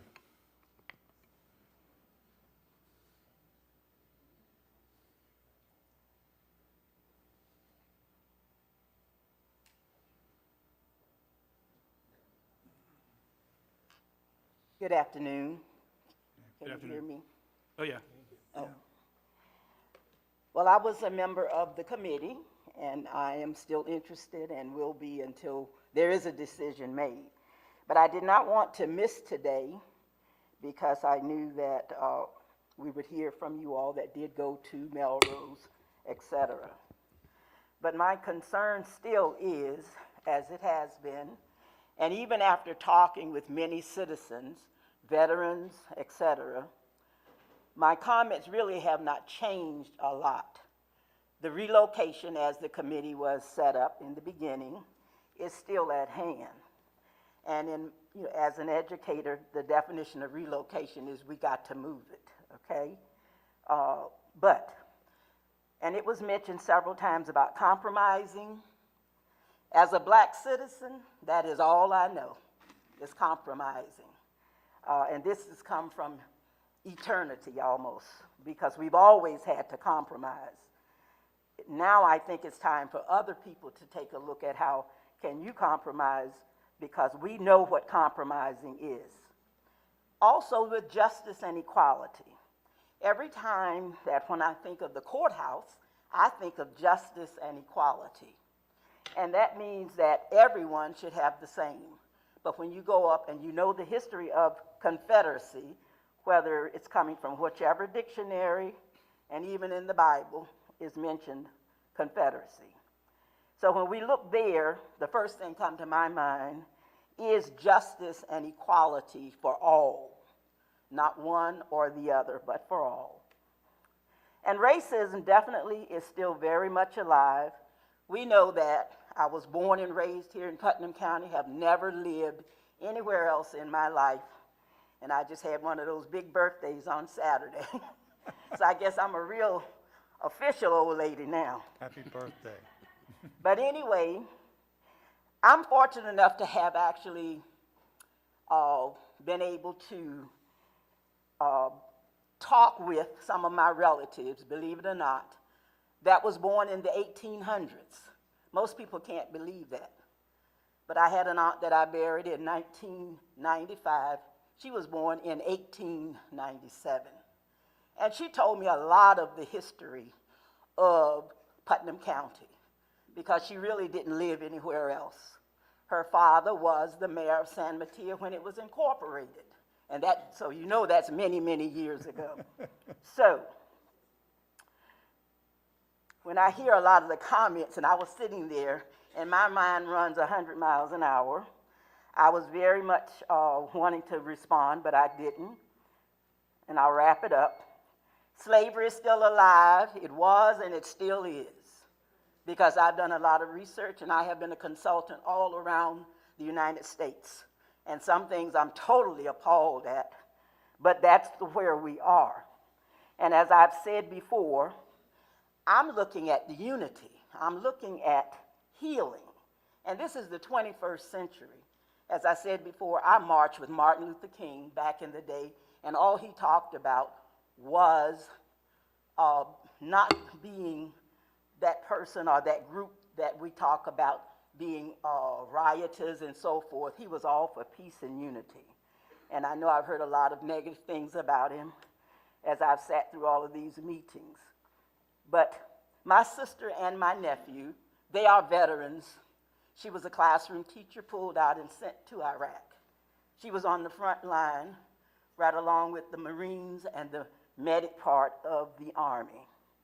So I know what it is about relatives. I had many relatives that were veterans and that are relatives. And I want to end by saying again, this is the time in this country, and especially in Putnam County, since this is my hometown, and I'm not moving unless you all run me out of town, and I'll be fighting all the way. But I tell you, it is past time for healing in Putnam County. And personally, I know what racism is, even being an educator. I mean, I ran for superintendent myself, so I know what it's all about. And I think we have an opportunity, and I don't think it needs to go on the ballot. I'm gonna just put that out there, because we know the ratio in Putnam County. So that's not equal right there anyway. But anyway, I do feel that, yes, you all do represent Putnam County, because you represent every end of Putnam County. And I would say, please make a decision for the healing and unity of the citizens of Putnam County. And we're all taxpayers. I pay more than my fair share. Thank you all. Thank Ms. you, Asia, Ms. Ms. Cynthia. Asia, can I ask you a question real quick? Sure. Don't mind real quick. You're in the school district, correct? On the school board? I'm retired. I'm almost you were. 12 years. Right, you were. You were on the school board, right? I was not on the school board. I thought you served in the school district. I'm sorry, I I apologize. served in the school district. Okay, I I was thought you a were. district level employee. I was the director of elementary ed. I was over pre-K and all of, a lot of other things. Legislative liaison. but Somehow now- I, for some reason, I thought you were on the district board in the No, past. never been. Well, your name is very well out there. Yes. You're very well respected. So I was going to say thank you for your service, but Oh, thank you. thank you for your but service. no. All right. Well, thank you. Yeah. And I'm going to be partying all month. Any gifts, I'm still accepting. Thank you for coming, Ms. Cynthia. Up to 3 days after the birthday, right? Next speaker is Marcia Rawson, Clayton Rawson. Marshall, I'm sorry. Yes, sir. Marshall Clayton Rawson. The fact that we're even here today discussing this matter shows a weakness in leadership on the behalf of this commission. Politicians who won't defend the men of the past who defended our homes and communities are politicians who cannot be trusted to defend our communities today, but are instead men who will eventually cater to any demand by the destructive, hateful mob so long as they scream loud enough and cost the county enough financially. Over time, leading down this road of appeasement to these Marxists will only end in the total physical and moral destruction of our society. We need bold leaders who will stand their ground and not cave to this mob.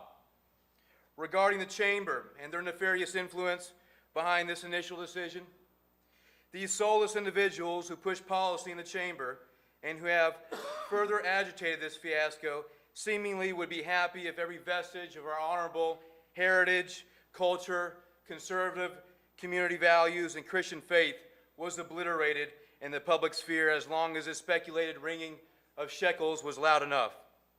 There is more to a community, though, than endless shopping malls and mass consumer commerce. A community must have a soul and must be built around our Christian faith and the heroes of the past who so honorably defended our communities. I would also argue that people will not begin to somehow come from far and wide to do commerce in Putnam County if only they remove this monument, as if financial growth is being stifled in Putnam because the county has a monument to a citizen soldier at their courthouse. This is a lie that is being perpetuated in order to justify the political agenda of removing the monuments of these honorable veterans. Make no mistake, no group of veterans has ever defended this beautiful state more directly, more vigilantly, and with less financial incentives than the Confederate veteran has. And for this, we owe our greatest respect and veneration for these noble and courageous men. To give any less, and even more so, to desecrate their memory and sacrifice by removing the monuments to their service is to destroy the very pillar of our existence as a people and the liberty and independence of our posterity as a whole.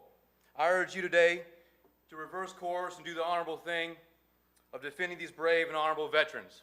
Thank you. Thank you.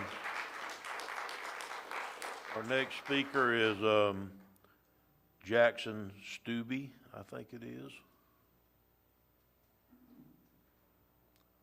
Is it Judson or Jackson? Jackson. Okay, yeah, these cards aren't very good. We need to replace them.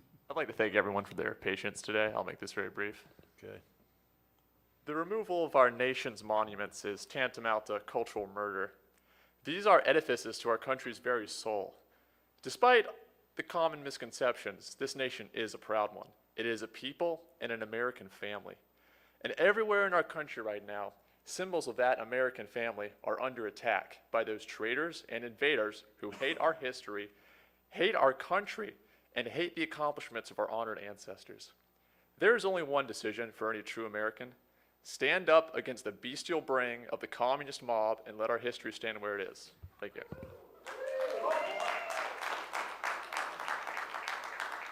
Thank you. Our next speaker is going to be LaToya Robinson. He's got to be 7. Is that door jam 7 foot? afternoon. In every meeting, I hear you, the commissioners, speak of unity, ways to unite the citizens of Putnam County. What's a better resolution to eliminate the division within Putnam County? I also hear you say you don't want the statue on city property because of what you assume Mayor Hill and the City of Commissioners may do with it. What I gather from that is division within the leaders of Putnam County and the city of Palatka. You ask for the community to unite when the Board of County Commissioners and the city mayor and commissioners can't unite.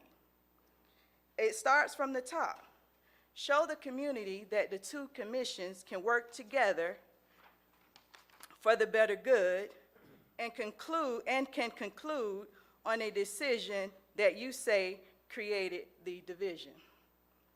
On that note, the division was here prior to the discussion of relocating the statue. The statue only gave them a reason to reveal their feelings. The statue should be relocated to another site other than the courthouse.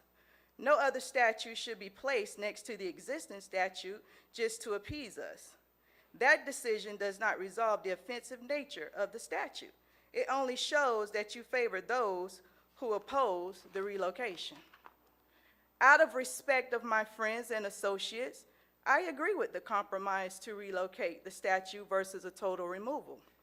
I simply ask for the same respect as I represent my ancestors who were alive during the Jim Crow era when they were intimidated by acts such as erecting a statue of a time that advocated to uphold slavery. 2, the request is not to dismiss those who fought. That was the purpose of the compromise.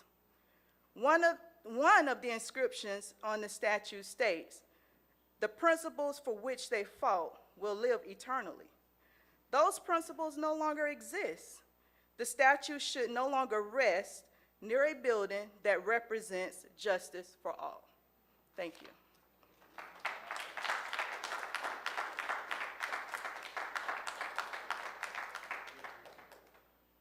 Mr. Edgerton.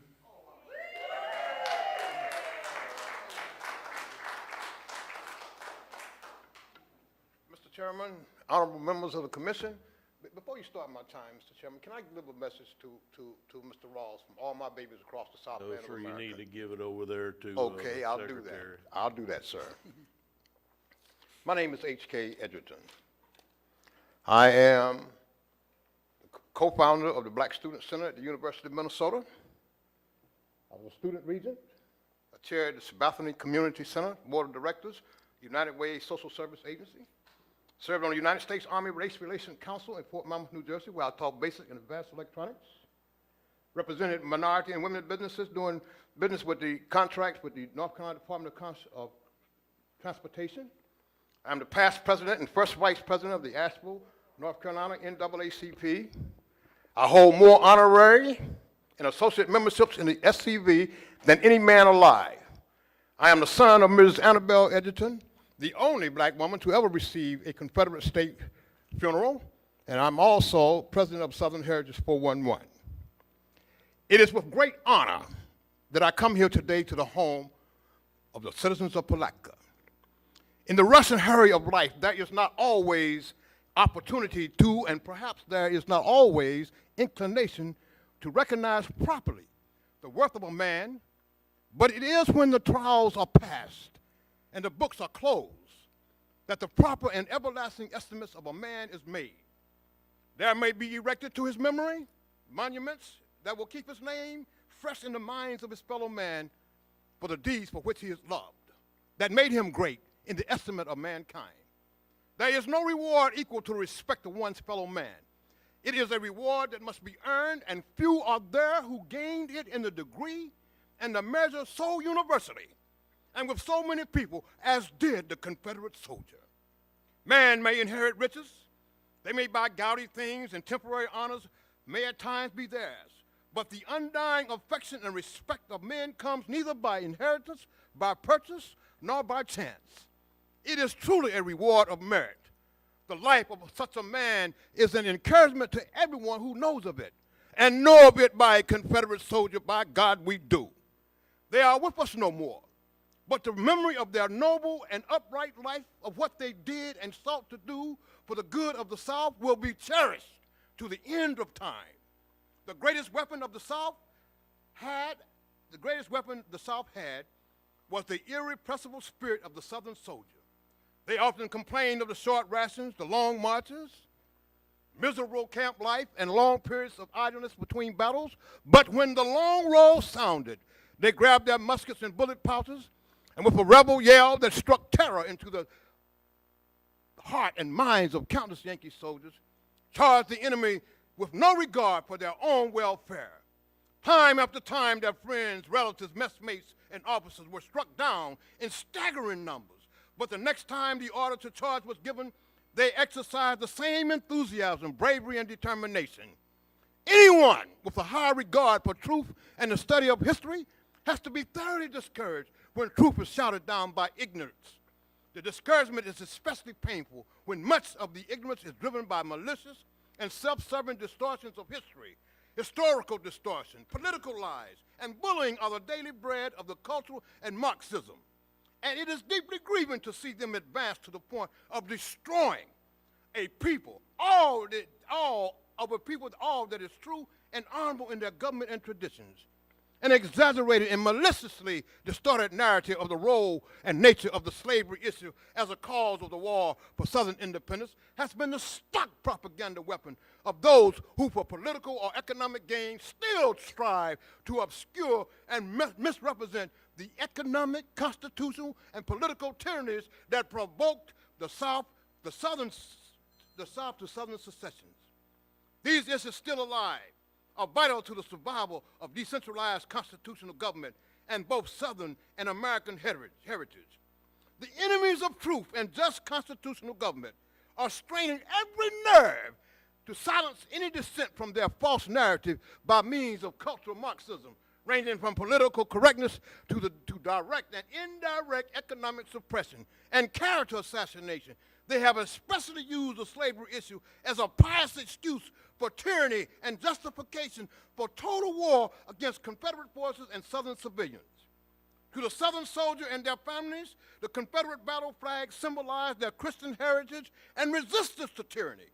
They were fighting for the right of Southern states and their people to determine their own political destiny. They were fighting against the evil of unjust taxation and many other abuses of power. Are you about to get there? I am, sir. Thank you. God bless you, sir, and thank you for letting me do problem. it. I need about 20 minutes. Yes, sir, but we're not going to give it I to you understand, today. Mr. Chair. Yes, sir. And many other abuses of power perpetrated by northern political factions. They were fighting to free themselves of a northern political dominance that had enriched the northern states and oppressed southern states. After many years of hardship and blood spent on the battlefield, the Southern Cross came to symbolize the courage and blood sacrifice of the Confederate soldier and the Southern people. They believed in the injustice and righteousness of their cause. They gave up and surrendered at Appomattox. Regimental battle, where they gave up their regimental battles with tears and weeping. We need, Mr. Chair, to honor the memory of our fallen heroes and all that served in that great struggle beneath our Southern Cross. God bless you, sir, and thank you for allowing me to come before you. Thank you for coming today, sir. Mr. Egerton. My last speaker card is Mr. Mike Perry. I'd like to recall Mr. Egerton after Mr. Perry, if I could. Not right now, after Mr. Perry speaks. I'd like to ask you some questions, though. Good. Thank you. Good afternoon. Good afternoon, Mr. Chairman and Commissioners.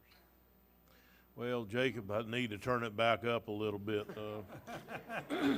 You need to speak with passion. Mr. Eckerson, we had to turn it down a little bit. Is it working now? I guess it is. Yeah, I think so. Thank you. Good afternoon, Mr. Chairman and Commissioners. My name is Mike Perry. I live in East Palatka, Florida. If I understand the issue correctly, the Confederate statue is not to be destroyed. It is simply to be moved to another location where it can be venerated by those who may choose to do so. I do not believe for a minute that this commission intends or wants to harm Southern pride or heritage, but intends to foster a sense of equality and to promote healing in our community. To my fellow citizens in this chamber, allow me to leave you with the words of the immortal Lincoln. We are not enemies, but friends. We must not be enemies. Though passion may have strained, it must not break our bonds of affection. The mystic chords of memory will swell when again touched, as they surely will be, by the better angels of our nature. Thank you for the work you're doing here today. Thank you, Mike. That was my last blue card. Did you have a comment for someone, I Commissioner? had some questions for Mr. Egerton. Okay. Why did you come here today? Get to hug all them pretty ladies. Sir, I came here today because of my fondness of the people of Putnam County. I came here 5 years ago, approximately 5 years ago, to the opening of the Dixie Outfitter store at the request of the owners. And what I found was a loving people, red, yellow, black, and white, and brown. Lady next door, who was chairing the Martin Luther King program, a peace march, asked the Sons of Confederate Veterans to come back and strut with them in the Martin Luther King Peace March to bring the table of brotherhood to Putnam County. And by God, I had so much fun strutting around there doing it, I almost fell in love with one of the girls. They took us out to a stadium and fed my little brother and I, and for 3 hours, we talked about the place of honor and dignity that black folks earn under the Christian cross of St. Andrew. We talked about how they made all the implements of war, provided all the food stuff for General Lee's beleaguered army, stayed at home and tried to protect those plantations the best they could because the men were away against an army that Abraham Lincoln sent here to do total warfare against the innocent old men, women, and children, sir. I love Putnam County. I was absolutely totally shocked when I found out that in your county and in your city, somebody was talking about taking down an integrated, people keep talking about our history and their history. In the Southland of America, it's all about history because black folks and white folks, in lieu of the economic institution of slavery, were family and friends. Did that answer your question? I got another one. So, you're a veteran, correct? Sir? You're a veteran? I am a veteran. I taught basic and advanced electronics at Fort Monmouth, New Jersey, and sat on the Race Relations Council at the United States Army. So, I'm going to ask the question. I think I know the answer, but why should we preserve this monument in the place that it sits now? They are our heroes. Monuments all over the place to our fallen heroes. These men did not fight to maintain the economic institution of slavery. I've seen all kinds of signs around here, Jim Crow monuments. My God, every member of the United States Supreme Court, with the exception of one Southern plantation owner, said we don't need in the Southland of America Jim Crow, separate but equal. We've been living around here with black folks all our lives. And they said, oh no, with the trouble we've caused during Reconstruction, you need to be divided and separated. I've seen all these lion signs around here, and I'm sick and tired. You know, a lady came here and talked about being a school teacher. In 1865, the federal government established the public school system and began to do everything they could do to divide and separate black folks and white folks in the Southland of America. And it still exists to this very day. We are family. If you take down that monument, you don't take it down because of the white folks. You take it down because of all those black men. Levi Carnine, Hope Collier, Reb McLee, Horace King, who fought and died and earned a place of honor. The United Daughters of the Confederacy didn't build these cenotaphs all across the Southland of America because they wanted to honor the white Confederate soldiers. We were brothers. Red, yellow, black, and white, and brown. I got different things to say about that Yankee Army, though. Any other, next question. No. Is this going to help race relations if it's, in your opinion, and you've been doing this for quite a while, Yes, is this I going to have. help race relations in Putnam County if this monument is moved? Lord have mercy, you had great relations before come here. If you take down that Confederate cenotaph, what have you done? You've done the same thing that happened in my hometown. When Black Lives Matter, the thugs of Black Lives Matter and Antifa came into my hometown and took up a cenotaph of General Robert E. Lee and then painted a mural that said Black Lives Matter. How many folks do you believe, really, General Robert E. Lee was a Christ-like figure in the Southland of America? How much love do you think was gathered up and garnished when they put Black Lives Matter where they took up General Robert E. Lee's cenotaph? What you need to do for this school teacher over here is to have an old man like Edgerton come over to the schoolhouse and teach these babies the other side of history, because there's too much tunnel vision going on around here. I'm not for removing anything. If you're going to do anything, remove the ignorance from these people who don't know history.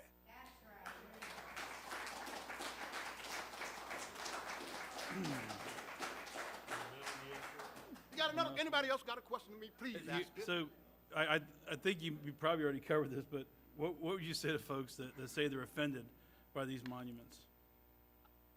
For people who say they're offended by these monuments, first of all, I want to see the lie detector test. I want to make sure that you're telling the truth about what you're lying about. See, because that's a lie. We've been living with Confederate soldiers. I don't care what you say about me. We've been living with Confederate soldiers' monuments all our lives. I see so many black folks when I was a kid. I was born in Jim Crow. Born and lived in it. We ate together, played together, prayed together, walked together, and went our separate ways because we had been forced. Let me tell you something. No successful black man during Jim Crow could have been successful if it hadn't have been that he knew a Southern white man. The Southern white man has been our family. All the kinds of things that these folks have done to try to divide and separate us. My God, thanks for the Almighty God who let us face all these trials, and we're still together. We don't need to start taking down Confederate cenotaphs. We need to come together and teach these folks who the Confederate soldiers were. Black History Month coming around here. Did this lady teach her babies about Levi Carnine, Holt Collier? Did she teach them about Horace King, who when General Robert E. Lee needed a bridge to be built for his horses and his carriages and his men, he called on Horace King, a black Confederate soldier. If you don't know anything about Horace King, go to Alabama, Montgomery, Alabama, to the state capitol, because he built the staircase in the capitol. I say they lying. I say they can't pass not one lie detector test for any person you come up here and start telling you this lie about, oh, we so scared, we feel so offended by the Confederate. It is a lie. It is a lie, one of the biggest lies ever told. Next question. No. Oh, y'all want to be here. How do you really feel? I want to talk about a whole bunch of folks. I want to talk about Dwight D. Eisenhower. Well, when folks asked him the same question about a picture of Robert E. Lee being in the White House, and he told him, you better wish that your children, your sons, could be as honorable as General Robert E. Lee. He was a hero. Mr. Edgerton? Yes, sir. Mr. Turner. I'm sorry, Chair. You told me you was going to get 20 minutes, now I believe you. I'm sorry, Mr. Chair. If Commissioner Rawls is done, then I think that's enough. Does anybody else got a question to me? Please Yes, ask sir. it. Thank you, Mr. Edgerton. Is that it? Thank you, sir. Yeah. I'm going to call the end of public comment at this time. That's all my comment cards that I'm having. And we're going to take a 5-minute recess before we move into deliberation.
Into the actual discussion on the statue relocation, recommendations from the committee, and I think Commissioner Rawls has already asked that Melrose be taken off the list for consideration. It's twice today. That's okay. You're another good-looking guy on the commission. There you go. Okay, the Commissioner Harvey has asked that be removed from discussion. So y'all want to do that by consensus, by vote? How do you want to handle it? This is fine. By consensus is fine? I think consensus is Okay, good. is that good with everybody? Okay, so the Melrose location is off the table for discussion. So what is the will of the commission? I'll open the floor for discussion from the commissioners. Yes. May I? Commissioner Harvey? You Got know, it right this time. thank you, Mr. Chairman. You know, we started this journey, if you will, and I think a lot of things have gotten mixed up in the stew, if you will. We've been accused of doing all kinds of things and making decisions that we really haven't made. Even today, I talked to a gentleman. I get scolded for going to Melrose and listening to the people, when in fact, some people want me to put it on the ballot so I can hear from the people. I always maintained that I would love to go out in the community with options instead of an up or down and talk to our residents and see what they wanted to do. I still maintain that. I still think that we could go out and do that. But I have a question to ask. And believe me, there's a lot of, before I get to that, I want to say I made some notes, a lot of notes on this as much as I could. Dr. Cord said war is complex, very complex, and it is.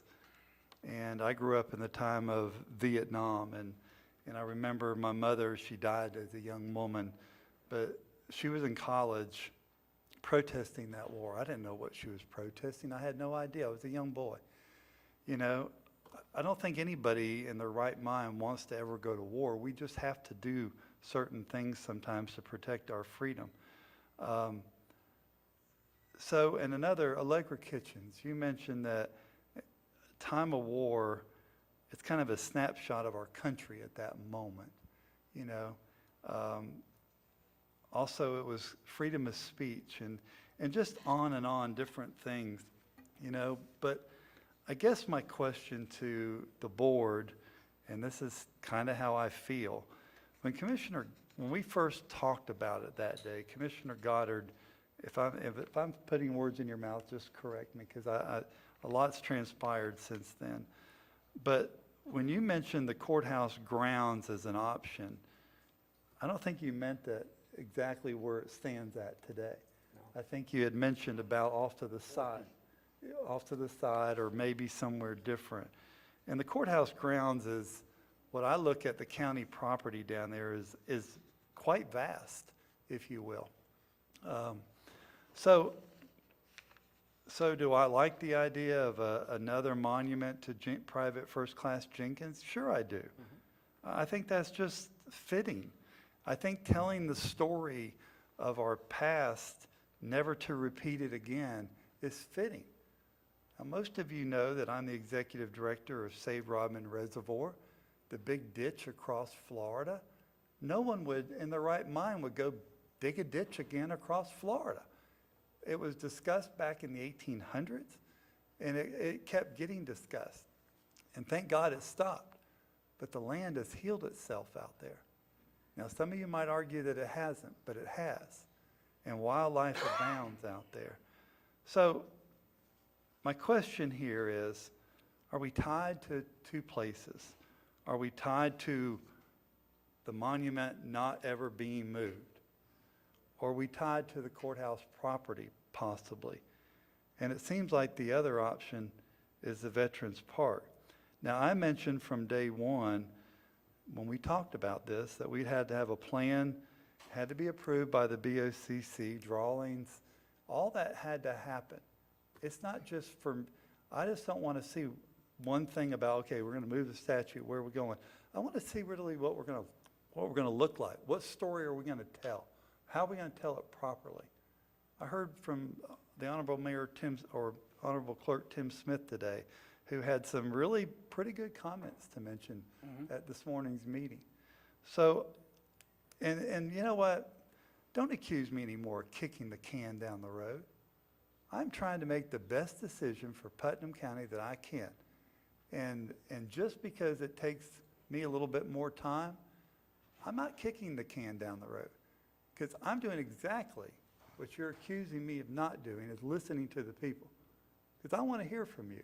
I want to hear from every one of you. And then my last statement at that meeting, I hope I said it. I meant to say it. You know, on the drive home after these meetings, we all run through our mind the things we think we said, we wanted to say, we didn't say, we should have said. We do that all the time. But I don't want one person to write a check to move this monument. I want 74,000 people to pony up and do that. Now, some of y'all wanted us to do it. Let's spend taxpayer money to move the monument. I'm not about that.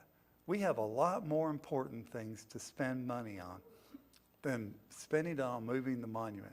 Somebody else wants to pay for it, let them do it, but not one person.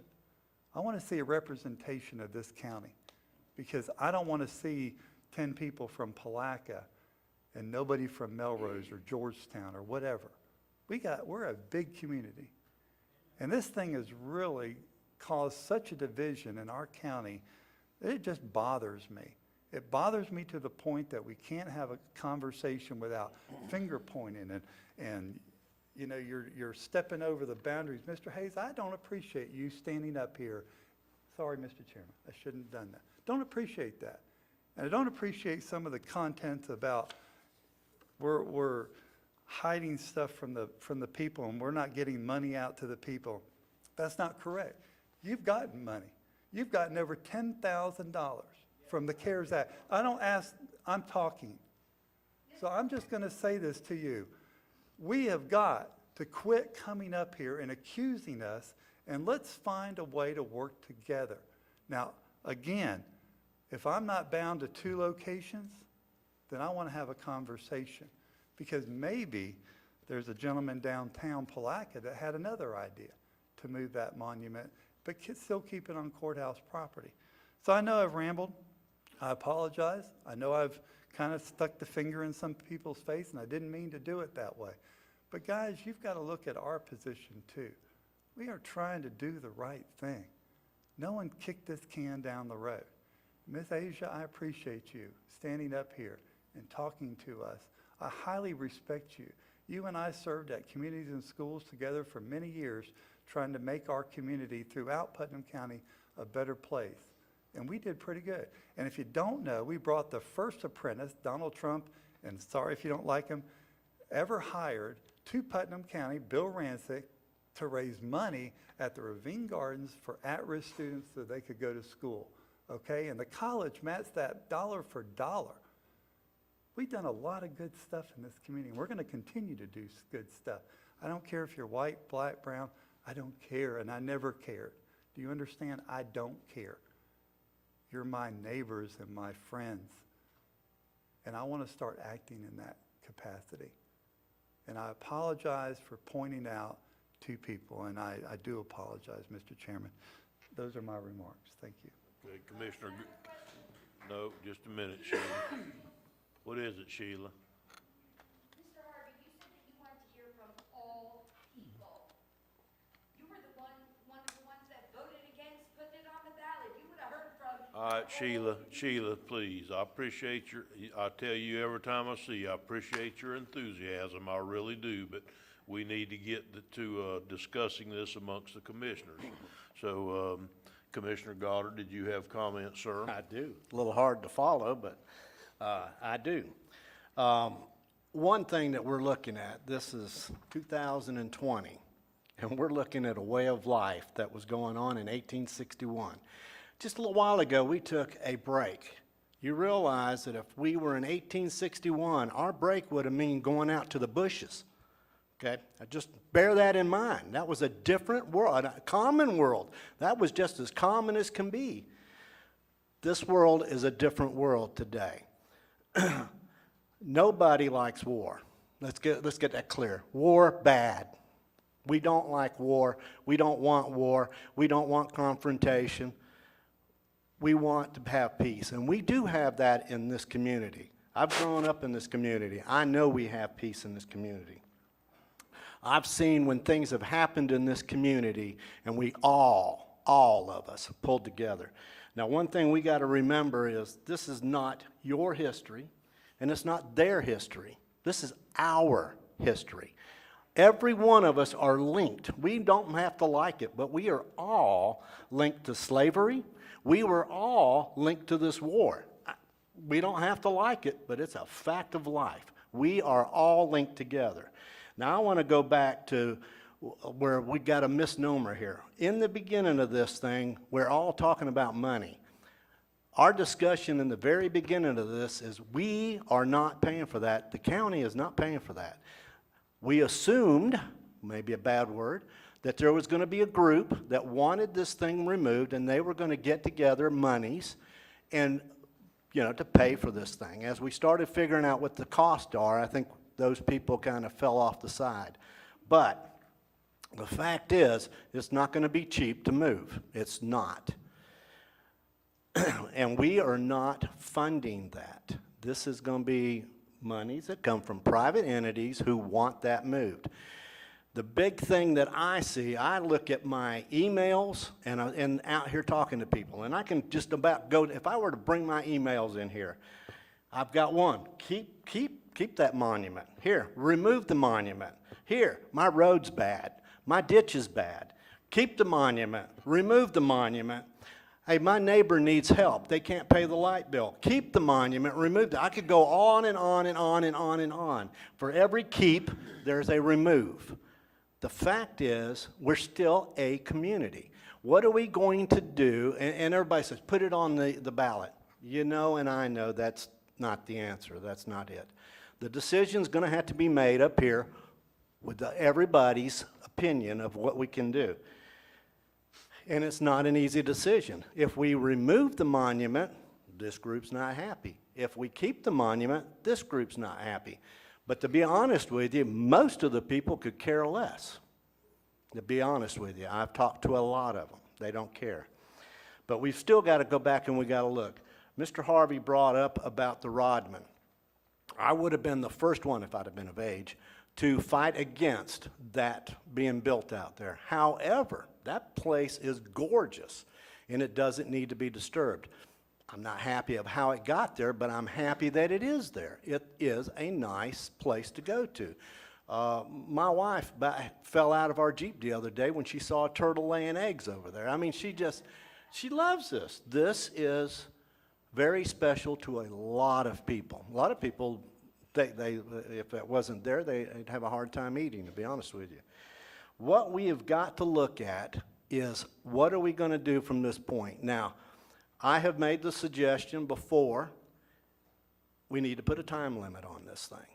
Those that want to move it need to come up with some money, and I think they need to be at the table, because if they're paying for this, they need to be deciding where this thing's going to go. We've come up with several decisions.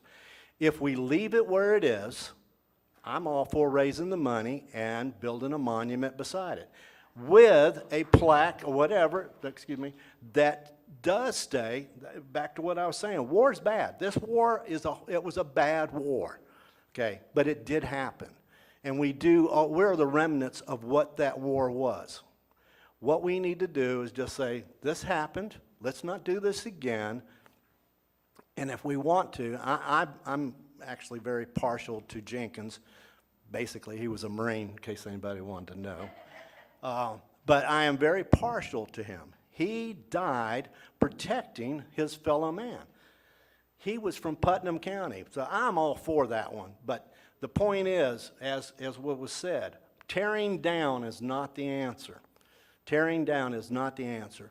Putting up new ones that's saying, this happened, should never have happened, and we need to go on and be proud of where we are. We just got to be proud of what we are.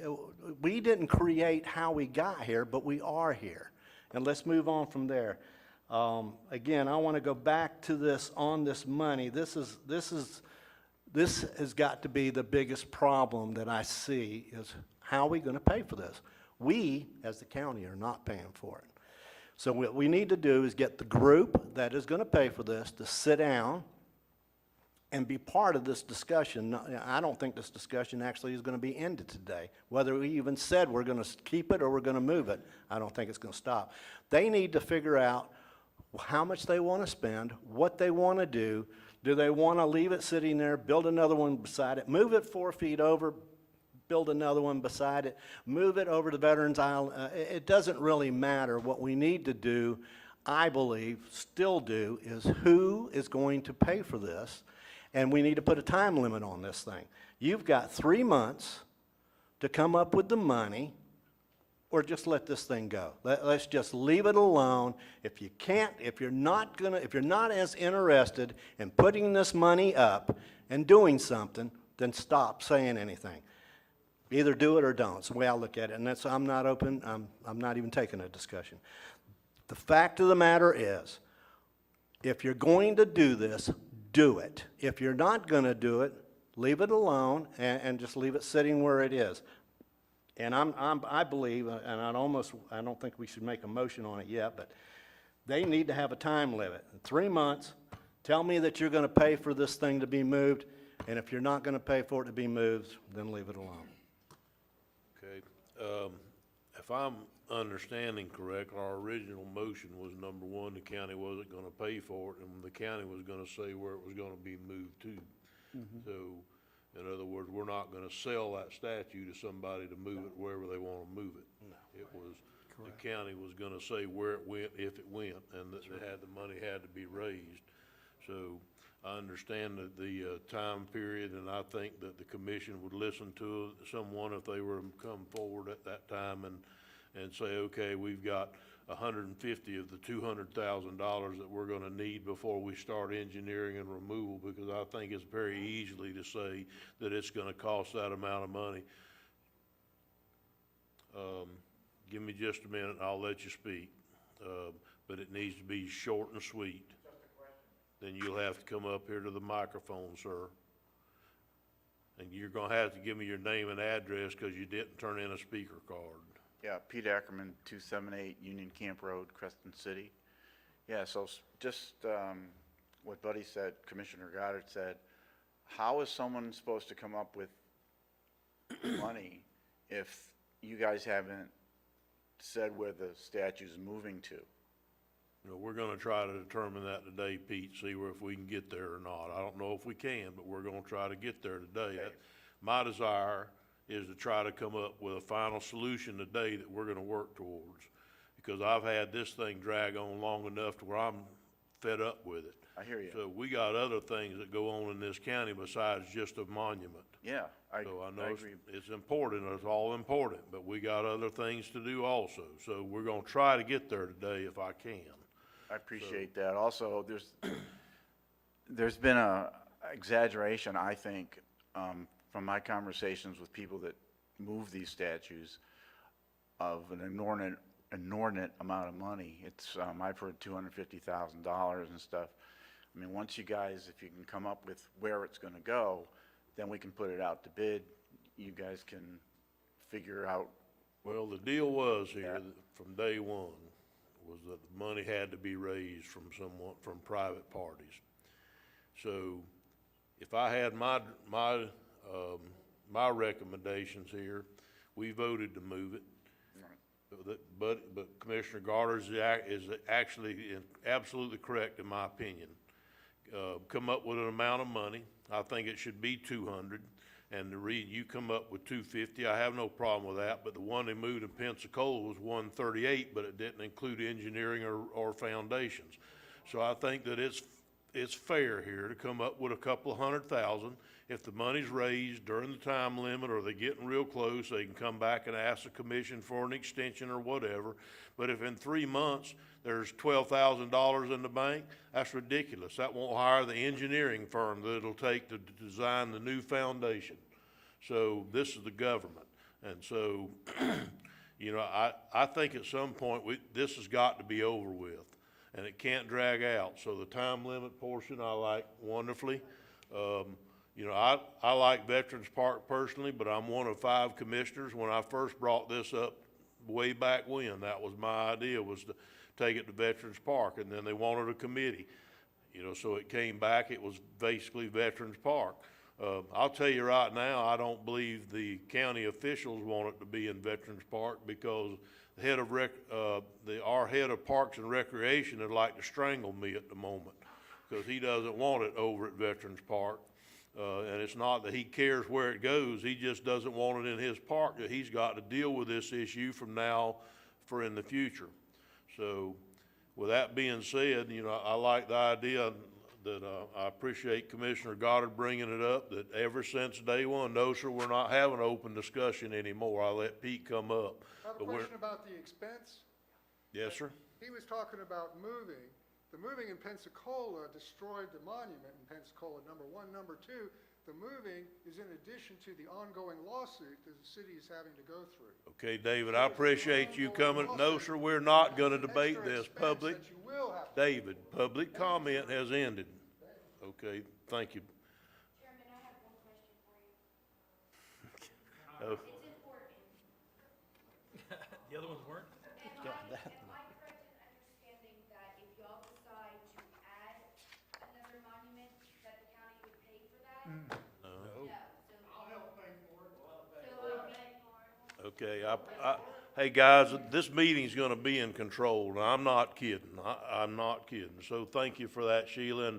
And I actually, the first time that that they ever came in here and asked to move the statue, I brought up Robert Jenkins, and I, along with Mr. Newsom, also said I would write their first check. There was no interest in that from that group of individuals that has come back to me. So I understand, but there I was believe you no said it was a interest. That was the $10,000 first check. day we talked about it. That was a $10,000 check, right, that you were writing? I'm just going from memory, but. Same size as what you write, Commissioner. I know, Mr. Newsom, I really do, but that's just not been an issue. And guys, we are not debating this issue. We had public comment. That's where it is right now. So, like I said earlier, I appreciate that, a time frame to be put on this. I'm not willing to go back, but I am willing to put a time frame on it and try to get this done, resolved in 3 months. We either come up with the money or we don't. Did you have something, Commissioner Pickens? Yeah, I do, Mr. Chairman. I just want to thank everybody for their comment and their opinion on whether to relocate this or not in this meeting and the previous meeting. I appreciate everybody that served on the relocation committee and their efforts to try to find some locations to relocate. The statue itself, there's no question that it's honoring soldiers that fought. And you can talk to different people, and some will say that fought for a way of life, states' rights, taxation, unfortunately, injustice in taxation. And then some say slavery. It's just the way it is. And I've talked to a lot of people, and I told at the beginning there's 2 sides of this. You're either with us or you're for them. I was afraid when I made the decision to not put it on the ballot, because I truly believe as elected officials, there are some decisions that elected officials are tasked to make in the leadership position, and this is it. And you may disagree with me, but in America we can agree to disagree. Some people have disagreed and told me they weren't going to do any business with me anymore, which is fine. That's fine. Some have, my true friends, agreed to disagree, and we're still friends. So,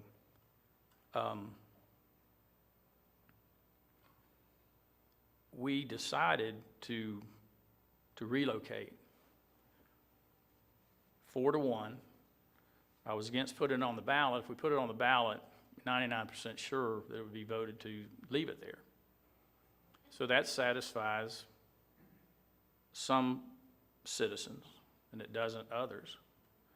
So the problem continues, and this problem just didn't arise with Black Lives Matters during the Trump era. This thing's been going on for a while. I've been trying to get this thing removed.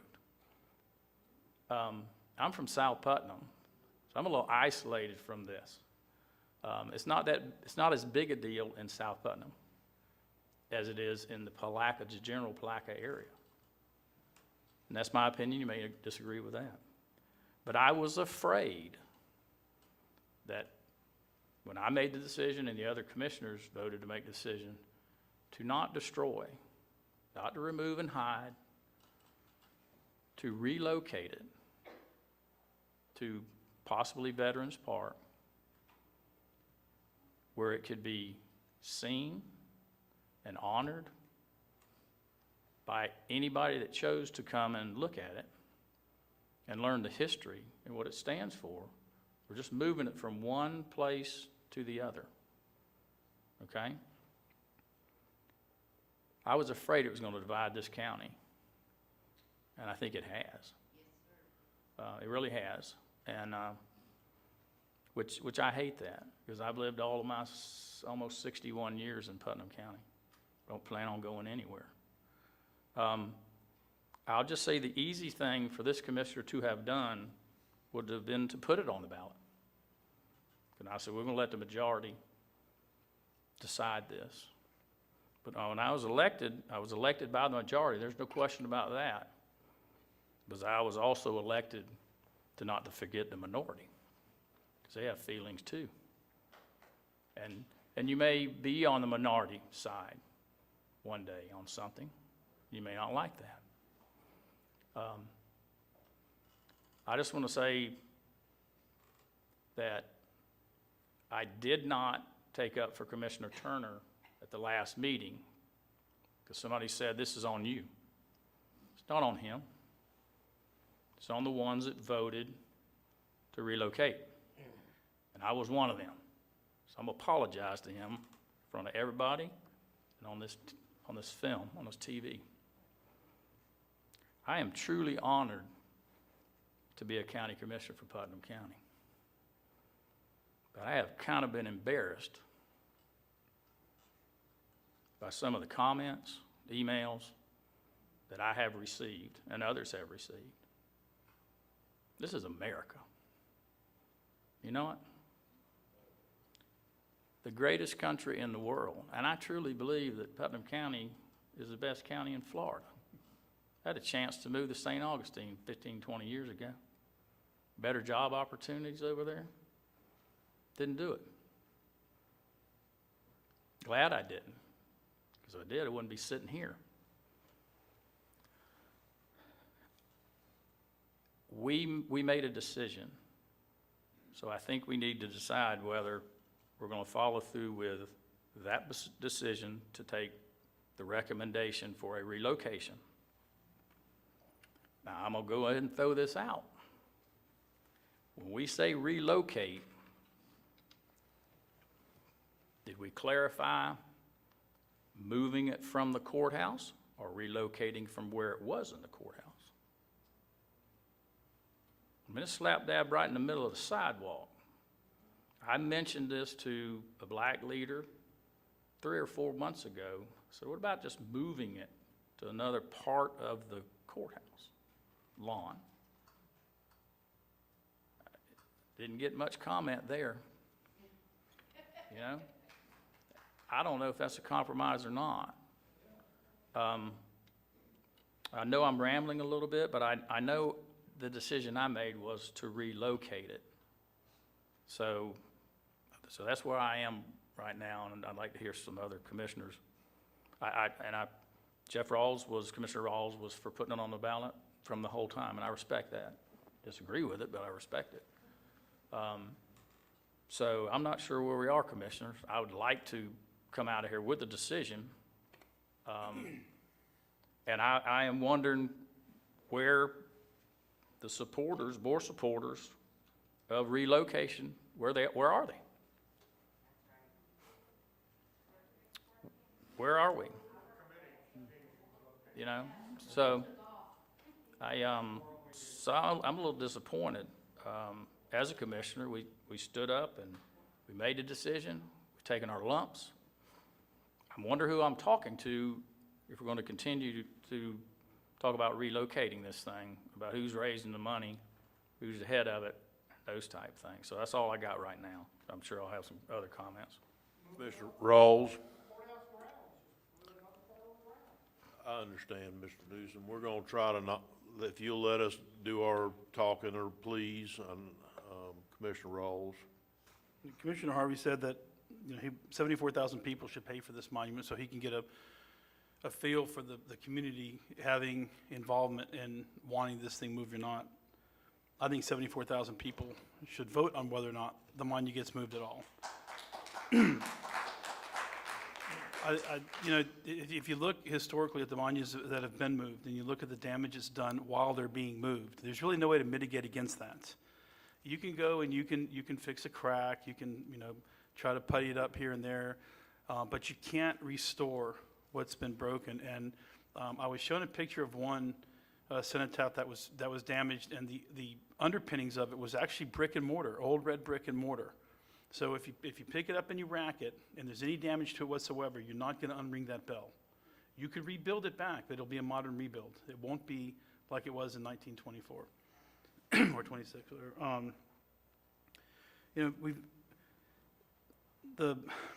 I'm not going to sit here and go and rehash the history of the meaning of the monument or why the war was fought. I had dinner last night with Mr. Egerton, and it's just like drinking from a fire hose, listening to him talk about the Confederacy and what the war was about. But he really made me chuckle when he said, I'm a, what was the term you used? You said you were a card-toting. That's it. The order of white trash. And he says, but you know what? He says, I want to go back to being a Negro because it's hard being white. And it is. And when he said that, I really laughed, and I laughed out loud and laughed hard. And I thought, he's right.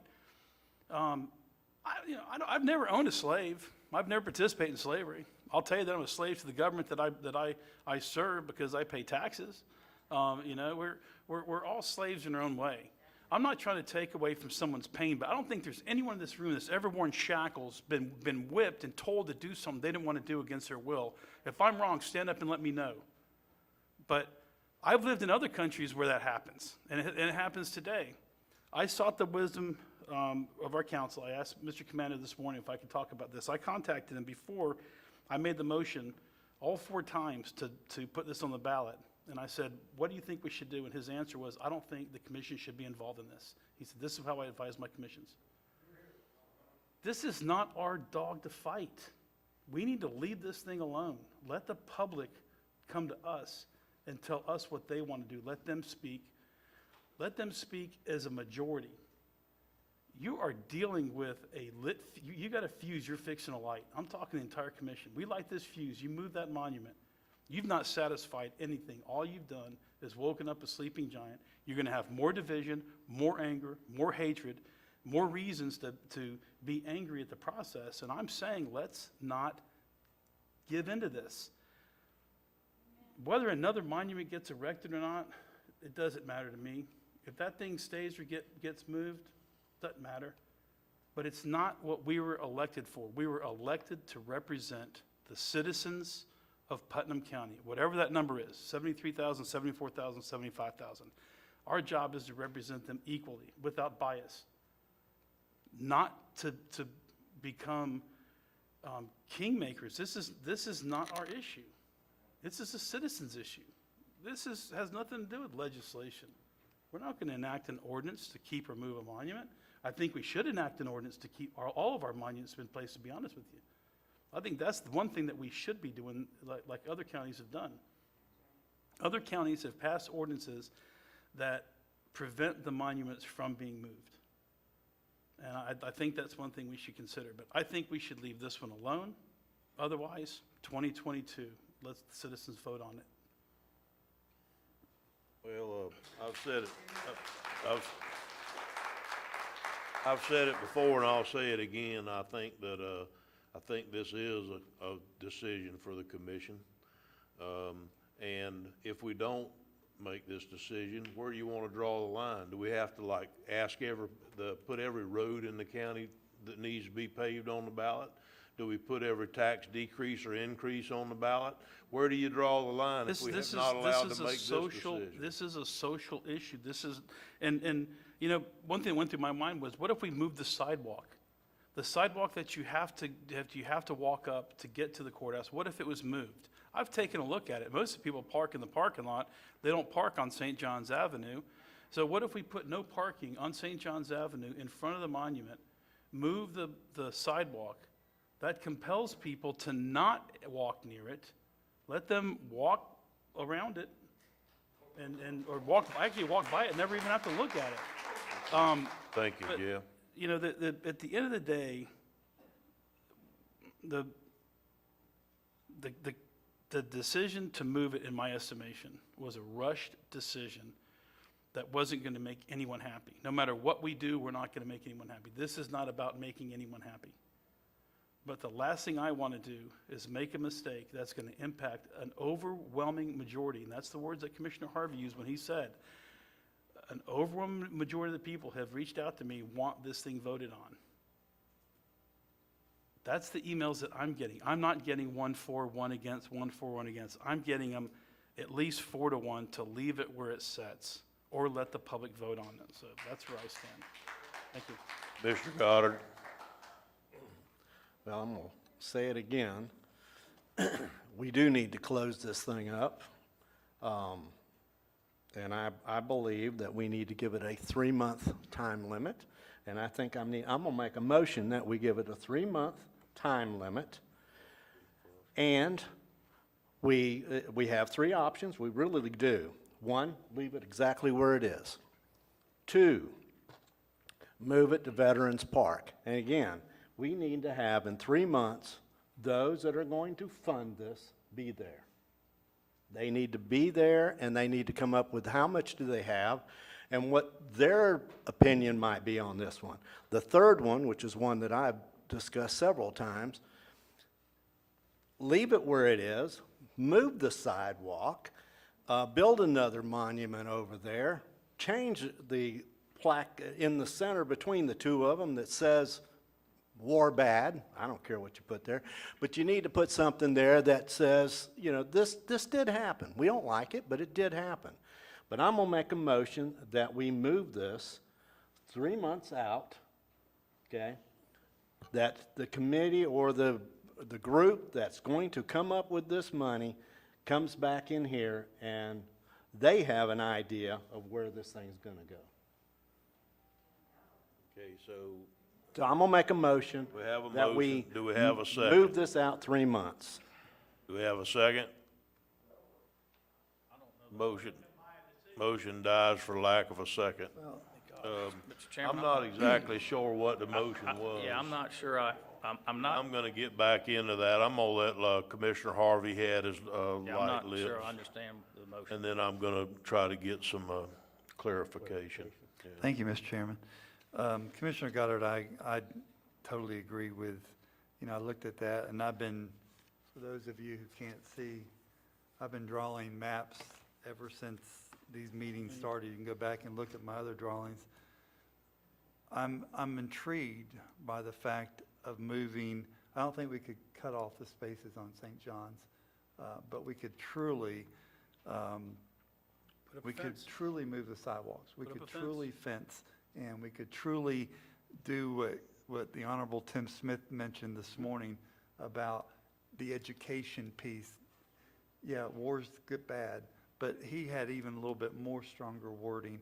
I think we can do that. I think we can honor Private Jenkins, not to pay homage to a losing side, but to pay homage to those moments in time, that snapshot of that moment in time. None of us like war. And war is complex, again, so we've heard that. So I think we need to celebrate what we have with us, and I don't want to use that word flippantly. I'm talking about some people don't believe the Holocaust existed. In my right mind, I go, how can you not see that? How can you see the pictures of people who who were, well, I didn't want to go there. It's disgusting that humankind treated other humans in that fashion. It's disgusting that, and Commissioner Pickens, if I could speak like you, I'd be a senator. I'm telling you. You speak out of your heart. You speak out of your heart, and I wish I could speak as eloquently as you do when you're passionate about something. But Commissioner Goddard, I didn't second the motion because I didn't understand it. But I think before we throw out things like that, we need to have a plan of action. If we're talking about leaving it there and we're building another one and we're moving sidewalks and we're putting up fences, I said from the beginning, we need to have some type of a artistic drawing of what are we talking about here? What are we really talking about? And I think that's what I want to see. And I appreciate we want to close this out today if we possibly can. Believe me, no one wants it more than I do, you know? But I want to do it right. I want to do it in a meaningful manner. But I'm not opposed to a time limit. I'm not opposed to educational monuments that explain. I'm not opposed to adding private first-class Jenkins. I'm not opposed to moving sidewalks, and I'm not opposed to Veterans Park. I'm not opposed to any of those. And I really kind of wish we had a museum that we could put things in that we could celebrate, that people could actually go and do that. But we're not building a museum. We're not building them. I would rather pave a road or build a bridge that we've got to build to get people over it. And thank you, Mr. Chairman. See, I can't speak like this. If I could speak just a minute. I would like to have some kind of resolution. Now, we've kicked the can down the road and I'm fed up with the whole thing. And I know everybody else is too. You know, both sides, in the middle, wherever you are. So I would like some kind of resolution. I know that from the comments that have been made so far, that we have the option to move it to Veterans Park. We have the option to leave it where it is. Quite frankly, we got the option to do any damn thing with it we want to. So what I'd like to say is let's try to move this forward. Let's try to move it forward in a positive manner for all, and then, number one, the county can't pay for this. I won't vote to do that. Now, there's 4 or 5 votes on this commission. This commissioner will not vote to spend $1 of county money on it. I agree. I think that we should give them an option to move it to Veterans Park and give them 3 months to come up with the money, at least $200,000. And if you don't have it in 3 months, or at least well on the way to having it, because you're having fundraisers and you're doing the things and the community is involved, then at that point, if they don't have it raised, or they haven't started raising it, the group of individuals that wants it moved, then as far as I'm concerned, it's over with. I don't want to hear about it anymore. You know, so we gave you if the commission should give the option to move it, that was our original vote. Come up with a place, because Rick's exactly right. We need to come up with a place where they say, okay, we're going to move it from here to there. And if somebody actually wants to put in money to move it from the courthouse to the foot of the bridge in East Palatka, then fine. We agreed, you didn't, but the other 4 of us agreed to vote to move it. So that's my idea of what's going on at this point. I would like some resolution today. I've got something to offer. Commissioner Rawls. All right. If we left it where it sits, and we put up a 4-foot-high fence that went along the sidewalk, so it would be on our property, it would compel people it would actually force people to walk in off of the parking lot side, which they're doing now anyways. We would remove the sidewalk and plant grass between the monument and the sidewalk, so there would be no reason for anyone to be there unless they were there like during the festival or something like that.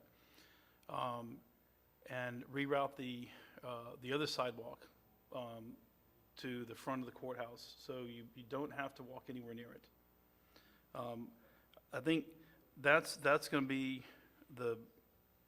in my estimation, the best solution, yes, well, and also low cost. But here's another concern that I have regarding the raising of the money.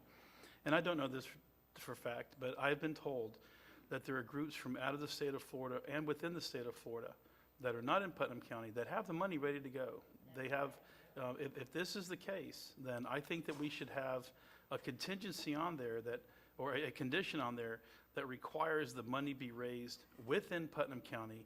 That way we know that we don't have any outside aggressors coming in here pushing us around, because I will not take kindly to that whatsoever. Well, you know, I think the problem with this is that if you're gonna put demands on them that are so difficult that there's no way in hell they can get this done, then that's not fair. But it's We not may as fair well for just somebody go from ahead. the Wait a outside minute, to come Jeff. in. I didn't interrupt you. You're not gonna interrupt me. I think that what we need to do here is, if you don't wanna move it, fine. Just have the brass to say, I don't wanna wanna, move it. okay, I at thought I least made it say clear. that instead of enlisting demands on the group that they can't make it happen. See, that's not fair. I That's thought I not was- fair. I- Wait a I- minute, I'm not trying to do it for y'all either. I want resolution here is I what thought I I was want. perfectly clear. I don't want it moved. Okay, I good, said that thank 3 you. months ago. Commissioner Goddard. Okay, now, I do agree, because I've said this all along, move the over 4 feet, move the sidewalk over. I personally believe our courthouse someday will be a museum. I just do. I think everything's going digital. I think we'll end up using maybe a fourth, maybe, of that courthouse, and the rest of it can be a museum. But that's, again, this is 2020. That could happen in 2040, who knows? But I am going to make a motion that we go ahead and we say we're going to move that monument to Veterans Park. We're going to give the other group 3 months to come up with the money, and I'm not so sure it shouldn't have a contingency that 50% of the money at least comes from Putnam County. You think that is too bad? Okay, we have, I still think that Putnam County, no, I think that's being a little rash. I'd say at least 50%. So that's my motion. My motion is we move it to Veterans Park. We give the group 3 months to come up with the money, and I still like to say at least 50% comes from Putnam County. we have a motion on the floor. Is there a second? Okay. Okay, it dies for lack of a second. Right. Okay. No, sir, you're not gonna holler at me from the audience. I said gentlemen. Okay. You're still hollering at us from the office. I'm not hollering.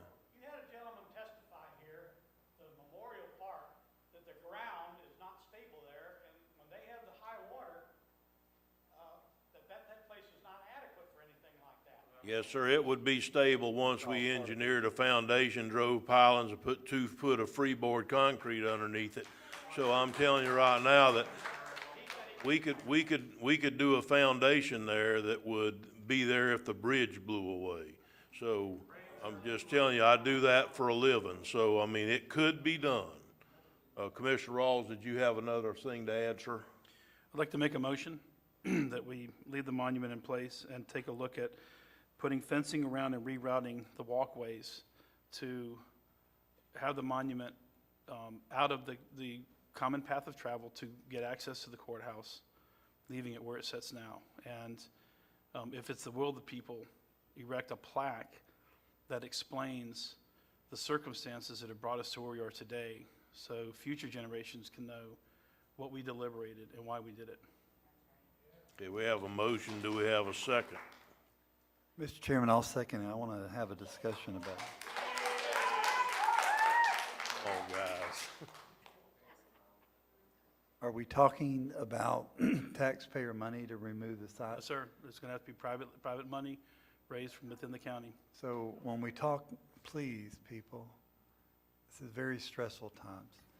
When we're talking about redoing the fencing, we're talking about sidewalks, we're talking about adding a monument, we're talking about adding education. Not a monument, a plaque that we could put up that could explain for future generations what transpired just about the cenotaph itself. Okay, so the educational, Yeah. so Private First Class Jenkins is not, I would like to see that, but I think that's a citizen's issue.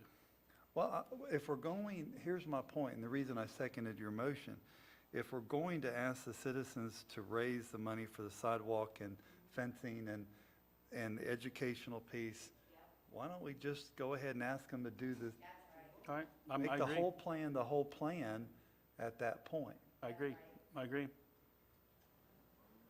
So are you asking that he amend his motion to include? I'll amend the motion to include a future monument to recognize Private Jenkins for his service and his life-giving efforts to save his company, and include that with us. Does a second agree? I'll second it again, but I need to discuss, because I really liked what the Honorable Tim Smith said this morning. I loved it. I think that just made common sense here. And I think that no one's going to win, no matter what. Right. But I think this explains the history. I can live with what, are we going to do a time limit on, are we doing the Give same? them the same 90 days. And are we going to do? Do what? 90 days To raise the funds. raise the funds?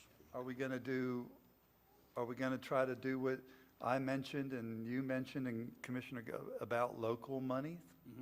No, that was included in See, my motion. I wouldn't be interested, if they came I up think with, the money needs to be raised locally. if they came up with 200,000, I want to see the donor list. And if it's outside the county, I'll be the first 1,000. I'm out. I'm not going to move. I'm not doing anything. Right. I don't have to do anything.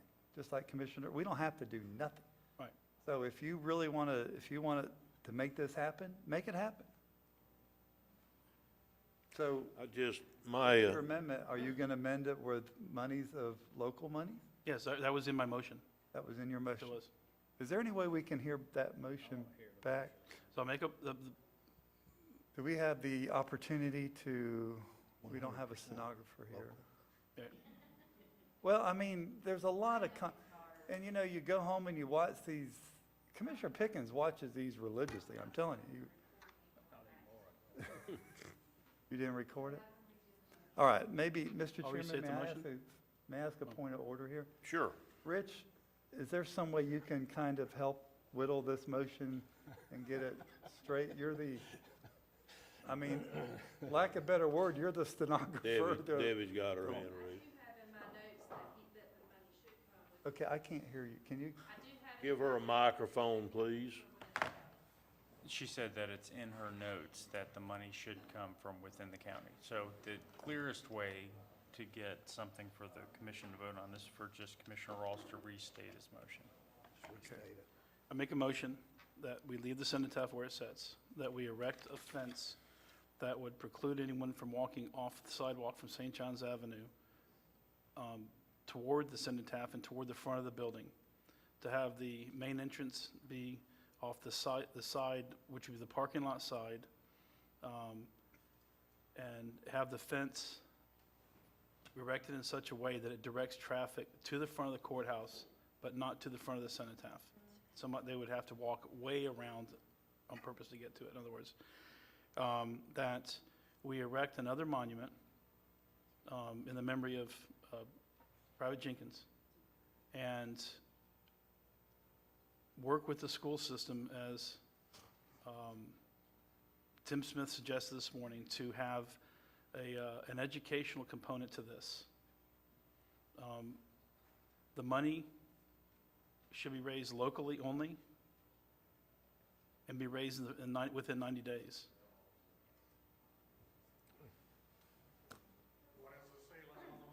Just a second, guys. I'm trying to make notes as we're going here. That's the longest motion in the history of the country. That's a So, big, it's an important. You got it now, Debbie, you think?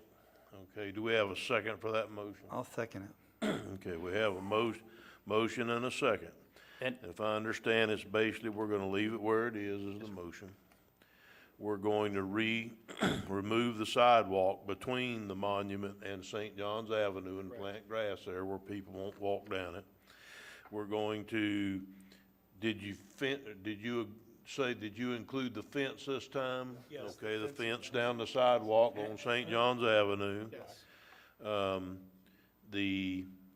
And that fence would be a nice, like a metal picket type fence.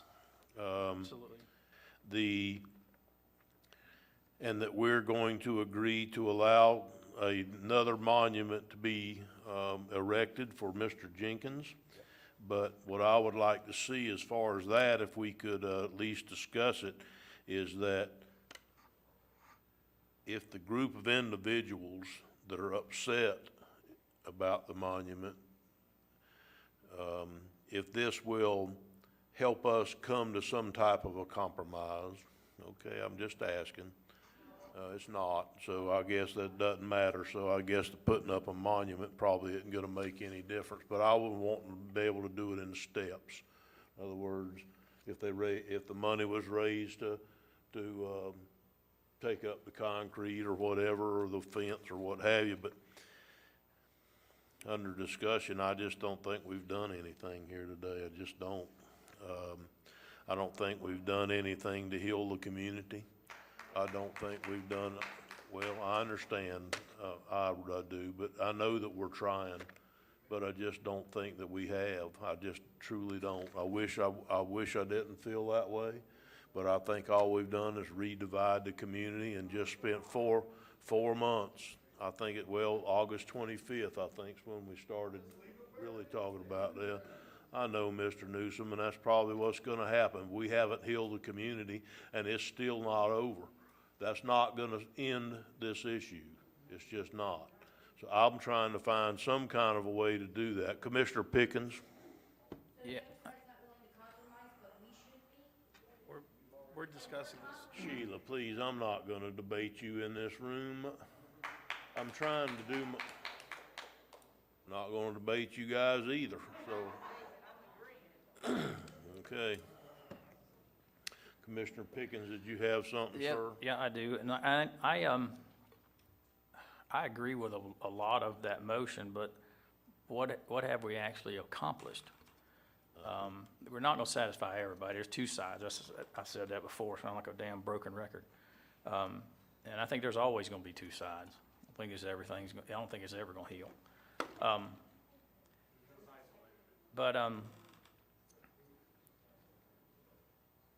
We made it, Rich, where are we? I mean, this board voted 4-1 to relocate it. Okay, so there was a. Well, wait. This motion would amend that decision, if it passes by the will of the commission. Thank you.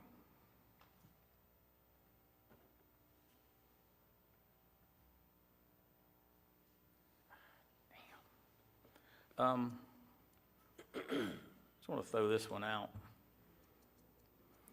You originally voted to relocate it. We set up the committee and it came back with 3 spots. And, well,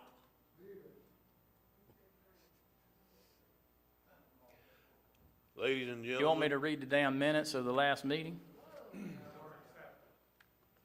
Ladies and gentlemen, please, no Okay. debate with commissioners, okay? So- I appreciate it. We voted to relocate.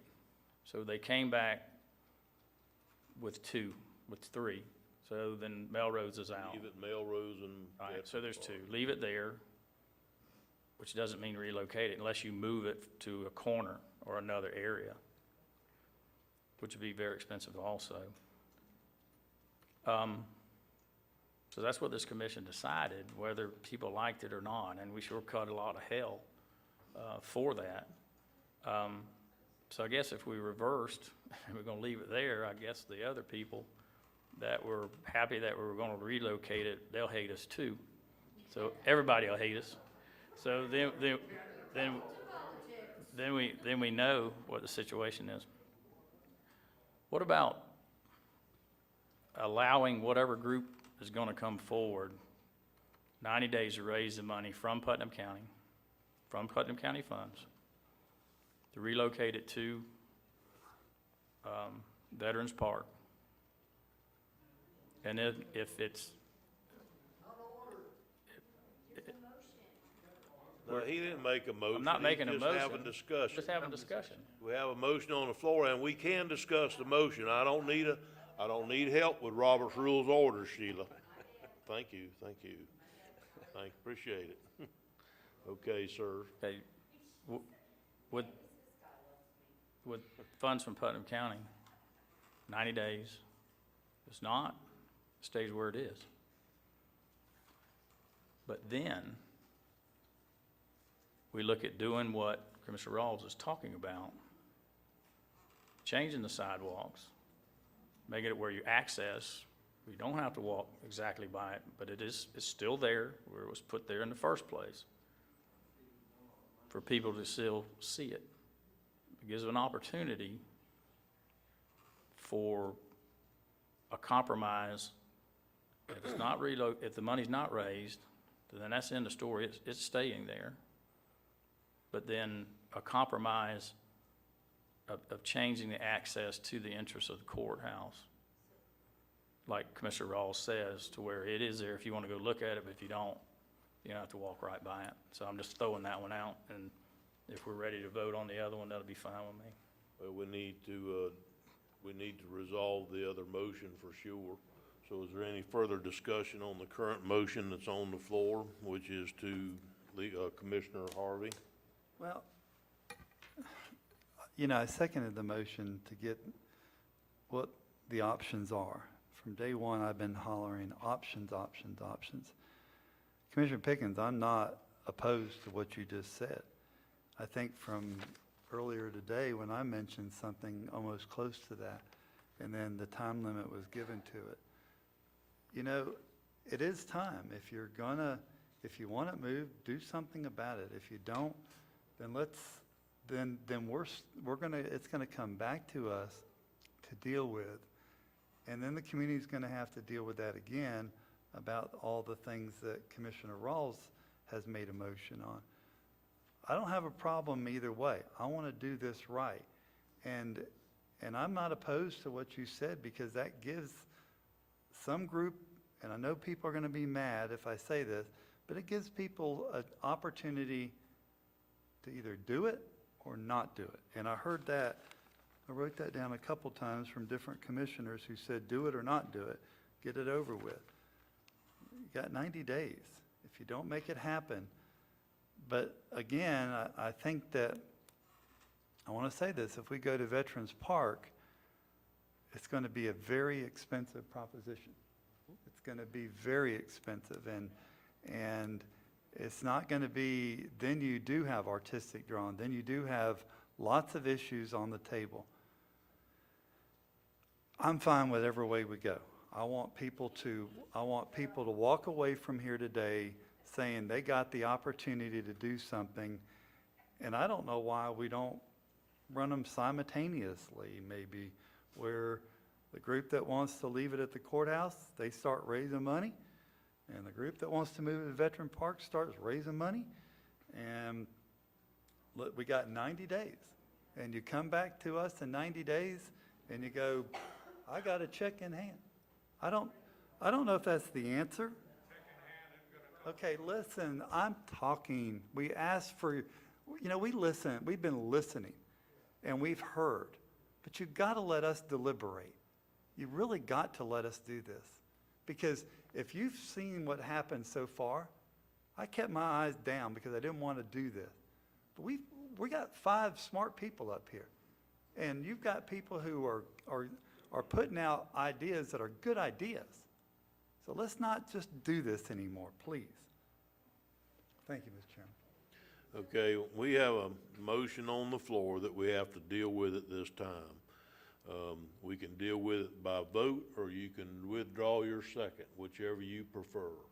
I would like to see both things going at one time. What's the heartache on Pull it that? back and make a motion.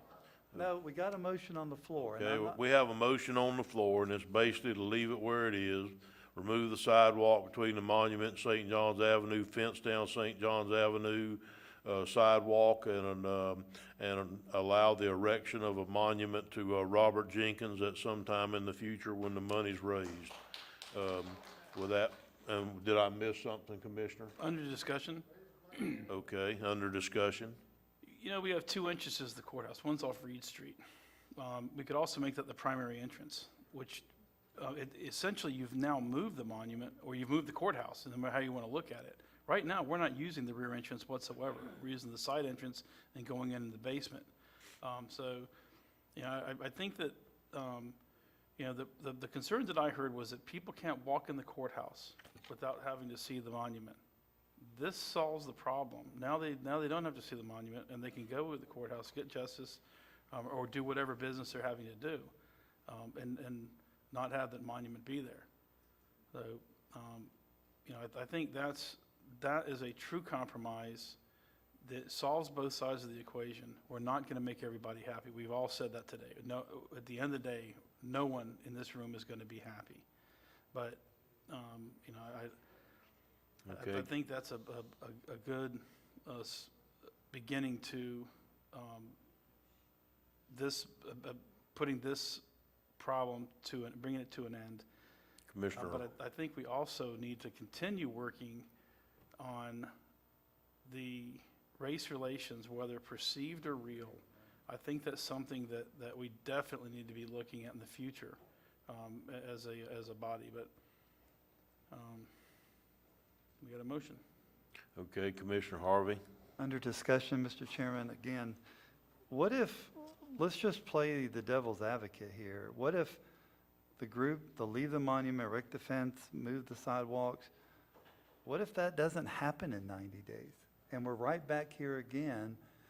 So my question is, why couldn't we run them simultaneously at this point? Why could not we say, Group A, if you want this, the commission's willing to look at that. Group B, or whatever, A plus, A minus, I don't know. I don't want to segregate that one either. I don't see the harm in two opposing groups going out simultaneously and saying, this is what the commission wants. We want, the options are two. You're going to do this, or you're going to do this, but you got 90 days to do. What if they both raise the money? Well, you know what? Then we're going to have to cut the baby. I mean, I don't know the other end of the story. I don't know the Wisdom of answer to Solomon. that. Okay. All right, Commissioners, is there any more comments? All right, all in favor of this motion, say aye. Aye. Opposed? Aye. Okay, so, I voted call. in favor. in favor, so we had 2 to 3, opposed, three opposed. Motion fails. What I would like to do, I don't think we should do this together. I think that everything that Commissioner Rawls just came up with has complete validity. But I voted and gave my word at one point to vote to move this statue. But I voted to move it, and I voted to get to pick where it goes, and I voted that private funds get raised to move it. That was my agreement. The first day I agreed that I wanted to move it to Veterans Park, and that was the spiel that I made the very first day that this was brought up before this commission. And so I think we do need a time frame. I think we need to make a decision, send it to Veterans Park. If they've got 90 days to raise $200,000, then we'll start the engineering and we'll start all the processes and whatever at that point. And if it's not done, I wouldn't mind revisiting this other deal that you came up with, that Commissioner Rawls came up with today. Would you like to relinquish the chair and make a motion? I think Mr. Goddard's gonna make it. Mr. Goddard? Okay, I'd like to make a motion that we move it to Veterans Park They have 90 days, the group has 90 days to come up with $200,000 and 100% of it from Putnam County. We have a motion on the floor. Is there a second? I'll second it. Okay, we have a motion and a second. Sheila, please. Seriously. I know. Yeah, I know. Sheila, please, I know, I understand. No, we're not, with public comment is over. Now, I'm trying to have respect for you, Sheila, I really am. Allow me to do it, please. So, we have a motion and a second, and if I understand, the motion on the floor is to allow this monument to be moved to Veterans Park if $200,000 is raised within 3 months of time.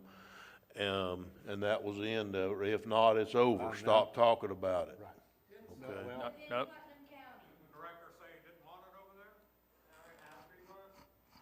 Folks, please. I have a question. We have a motion and a second, and the money has to be raised at this point within Putnam County. That was the motion. So Commissioner Rawls, did you have something to add, sir, under discussion? Rich,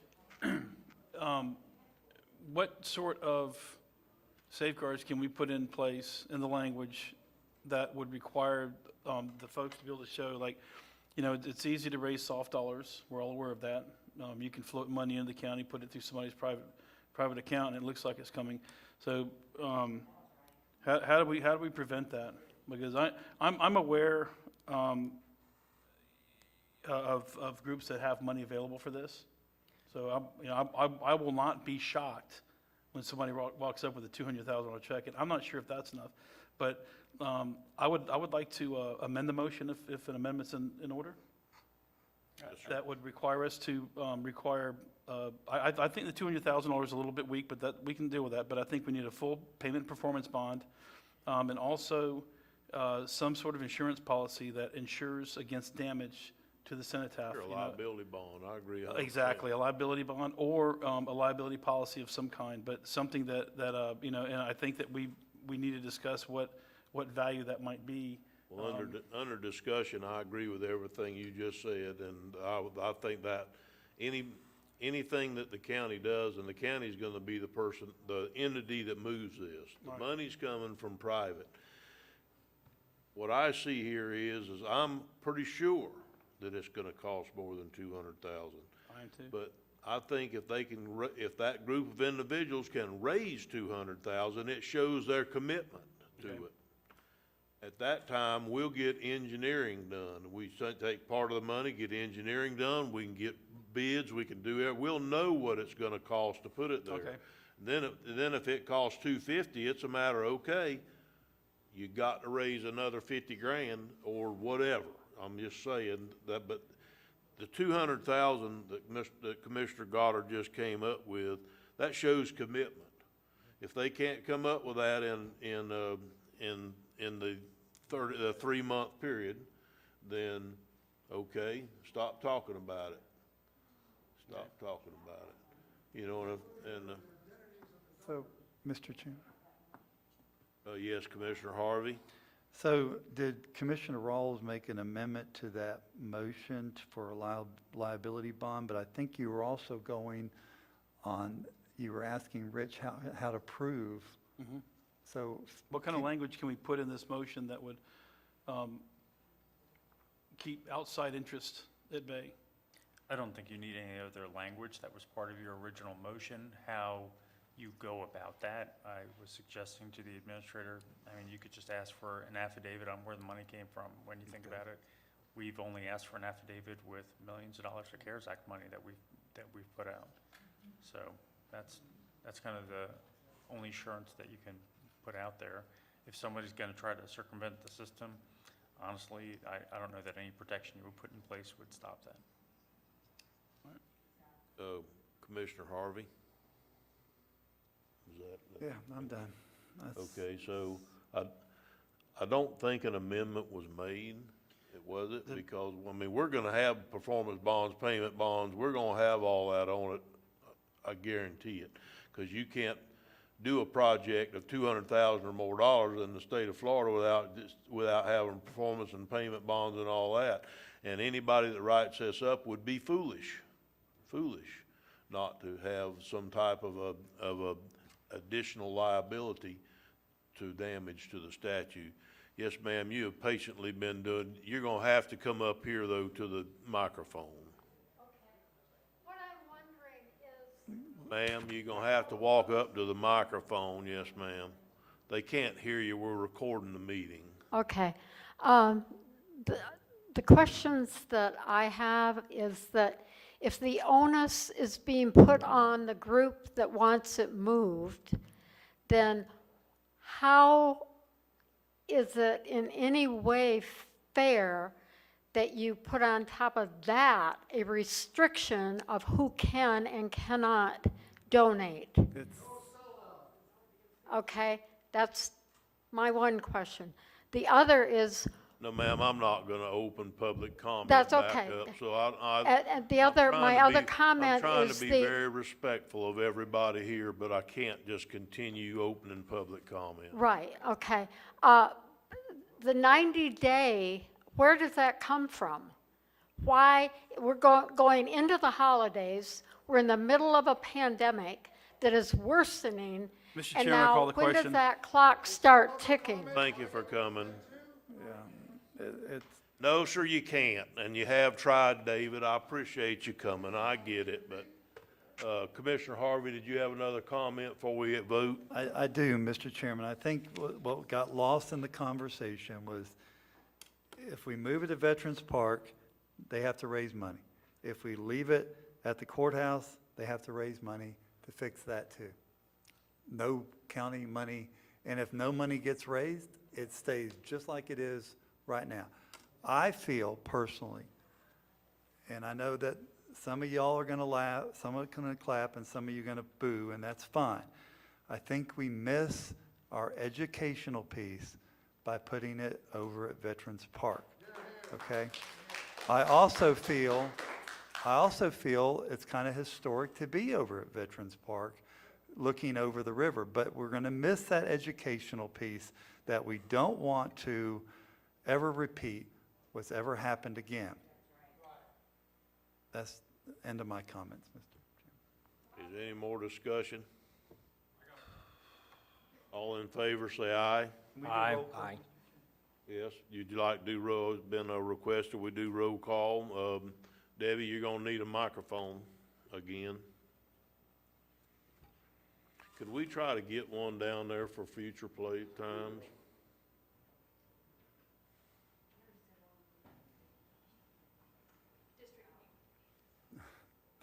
District 1, Yes.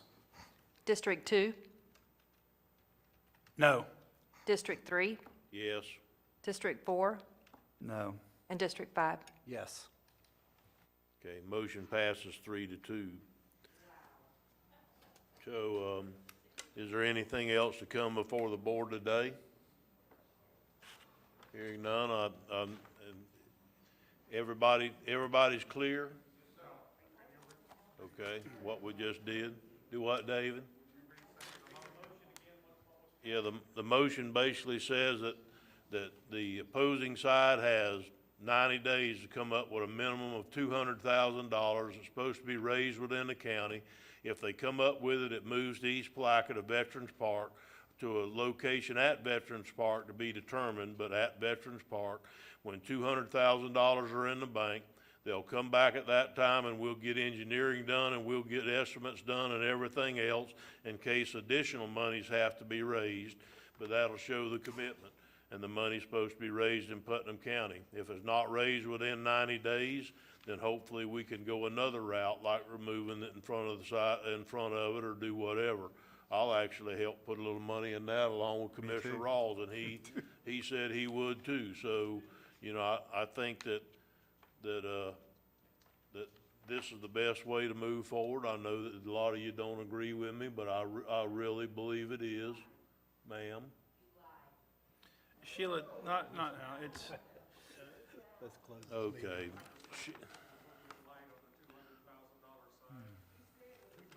It is, David, it is. I agree with you 100%. I think it's gonna cost possibly double that. I really do. But the thing about it is, that'll show commitment. Then we can take that 200 and take part of it, go ahead and do the engineering, do what have you, send it out to bid, find out what it really costs, and then give them another, if they come up with 200, I'd be willing to give them another 200, another 3 months, come up with the second 200, if that's what it costs. You know, but. I thought you said you're gonna give 200,000. Yeah. No, not me. I'm not gonna put a dime in it to move it an inch. Yes, sir. How are you going to assure that the funds actually come from Putnam County? We just discussed that. Not somebody from another county or another state. We just Give discussed it. someone who lives in Putnam County money so they can donate to it. Yes, sir. It would be very difficult, not to stop that, just like for in a campaign, when an individual gives another individual money to give to a campaign because they don't want their name hung on it. It happens. You could have George Soros or any group donate money. Money is not a problem for people. It's gonna happen. I know it's going to happen. Okay, well, if it happens, we'll go through it. I mean, that's all there is to it. I just can't imagine anybody would want to donate money to a statue to move it from there to Veterans Park in East Palatka, where it's gonna be more visible at Veterans Park than where it is right now. But if that, yeah. Well, I understand, but most of the groups that I've studied on that were doing it because the statue had to either be put in a museum or destroyed or different things. There wasn't nothing where they just moved it from A to B and it's still visible. So, you know, whatever. So, Chairman, you said, after the 90 days that this was done? I'm done, as far as I'm concerned. Okay, because you just said, you contradicted by saying that you would revisit going. If they raise the $200,000 that we asked them to raise, then yes, I think we need to go, it won't be over in 90 days. No, I'm asking about the courthouse. You said that you would revisit. If they can't get the money raised, it stays. And it is Yeah. Yeah, we're gonna have to raise the money to do the sidewalk and do the whatever. I'll donate to it. Commissioner Rawls said he would. Commissioner Harvey said he would. So when it gets to that point, I believe we can raise the money to move the concrete in front of the statue and build a fence there and do those sort of things. Yes, I understand. Yes, ma'am. All right, is there anything else to come before the board today? This meeting's adjourned.